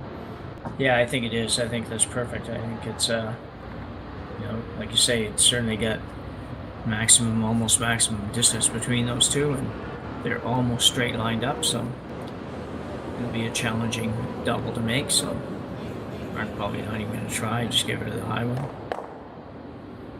Yeah, because the worst thing you want to do is leave a guard. Now it looks like Morozumi's going to think about coming in, and I do believe they've called their timeout. Each team gets a fresh allotment of time and a timeout in the extra end. So time won't be a factor for either of these squads. And do you like playing in now? I'm not sure that I do, actually. I think it's, you're still on your third. Third's got one more rock. I'm thinking I might still go out high on one more shot, but he's going to come in, so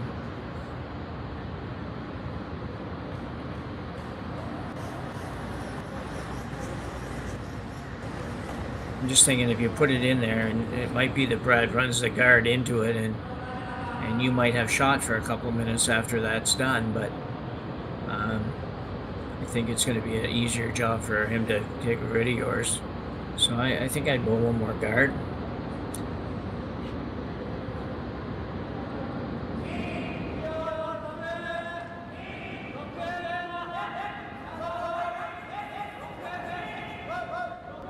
And the stone on the way from Matsumura. This is going to come down. Needs to curl up just a few more inches to be good. Gets pretty much dead on nose, so the shot called for it accomplished in a really good spot. Yeah, good throw. So now it's time for Brad to take a look at this here and make sure that the situation is okay. Yeah.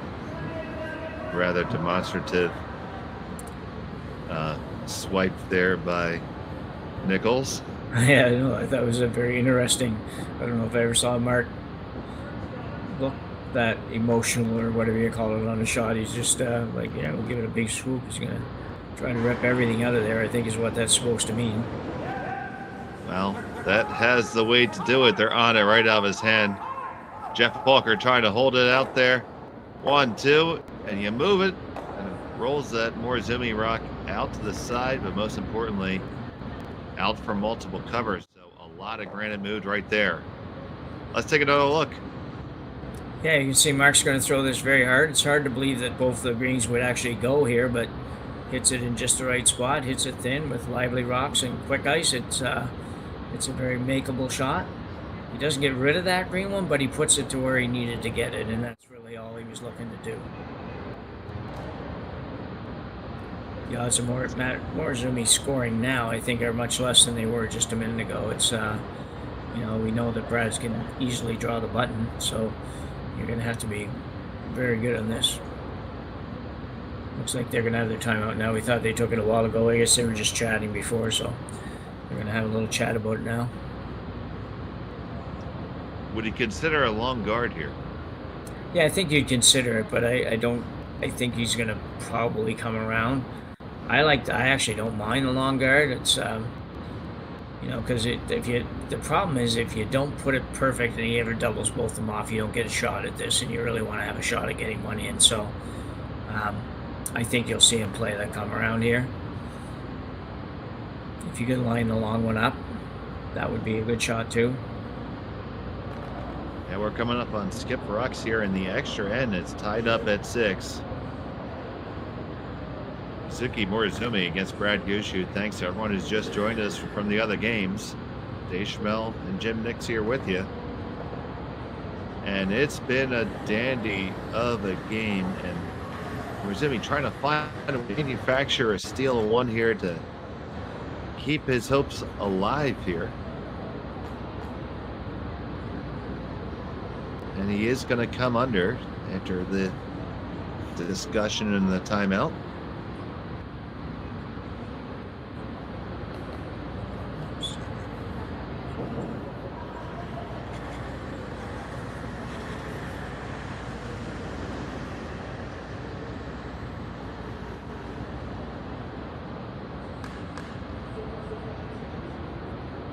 So after all these stones back and forth, it's going to come down to these last 4. Most likely. Yeah, it's he's got Morozumi's got one to work with, so that's a good thing. The chances are pretty good Brad will be running one back into that, but if you got to put this in a really good spot because you might be the one that you're counting on winning with, so get behind that guard, bite as much of the button as you can get, and stay buried.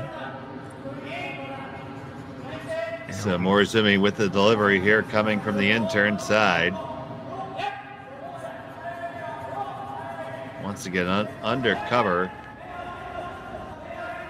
Needs to get there for the weight too. This is not particularly heavy. A good scrub by the boys to drag it in, and they're going to get right on up to about the middle of the 8-foot. Probably not as deep as you want it to be, Jim. No, perfect line, absolutely perfect line. You just needed another foot, maybe 16 inches or so, just to get it that much closer to the button. That would be where I think I would prefer it to be. But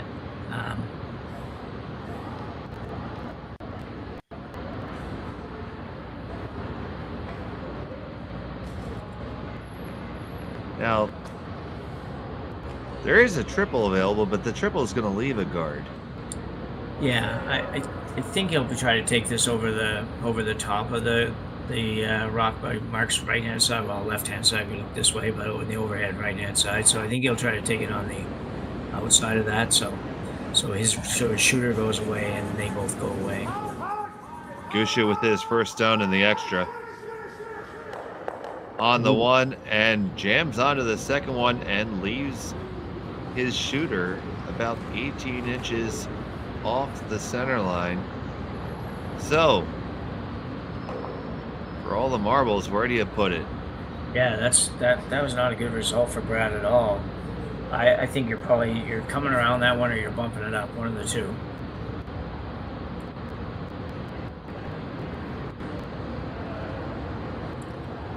So if you come around it, you want to come right to basically the button, right? Yeah. Even if you don't totally bury this, it's it might be okay.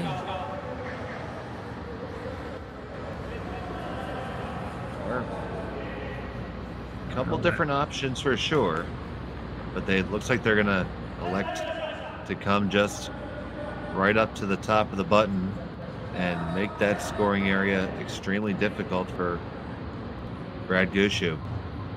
Yeah, they've thrown so many really nice draws and come arounds that this shot makes perfect sense. Really, it's if you decide to play a tap, you got to get two things right. You got to get the line, weight, all combinations together. And this one's really about, you still have to get line and weight right, but it's a little different in that you don't have to worry about where you're going to make contact with another stone. So I think this is the right call.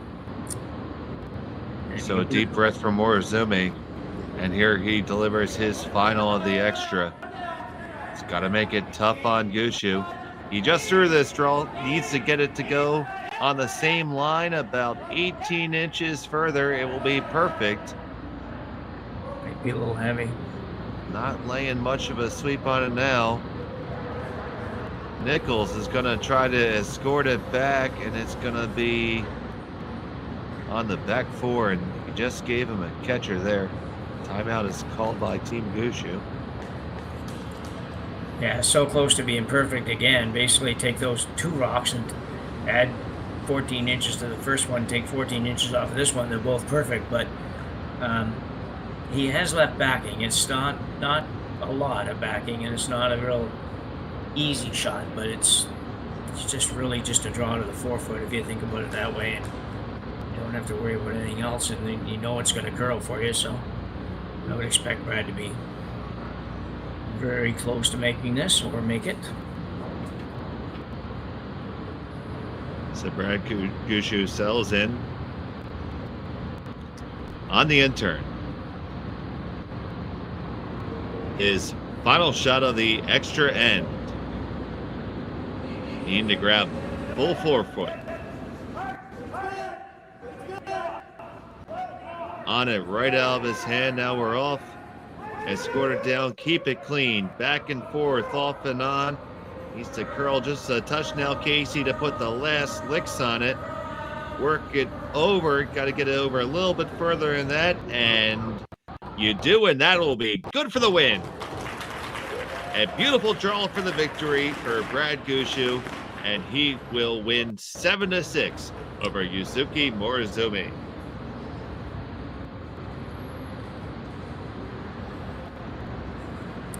Yeah, another really good end. Just a great game overall, and can't help but be impressed with this Japanese squad. I think they're gonna beat a lot of people this year. So it's and Brad did what Brad does, and that's make the last shot. No matter how difficult it is, he seems to be always going to make that shot. So good job for the Gushue rink. They survive another tight one and make it through to tomorrow. That was another fabulous game, and we want to thank you for joining us, and especially thank our sponsors of this spiel. It's the Henderson Metal Fall Classic presented by Kioti Tractors of Ontario. From Ste.Marie, for Jim Nix, I'm Dave Schmel. Thank you so much for watching. Have a pleasant day.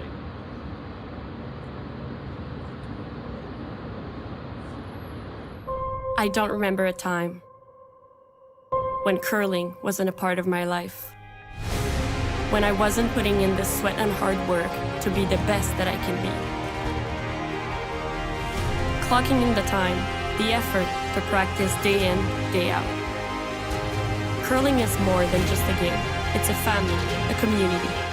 And when it's time to play, I know I'll be ready. Hardline, supporting hundreds of our next generation athletes.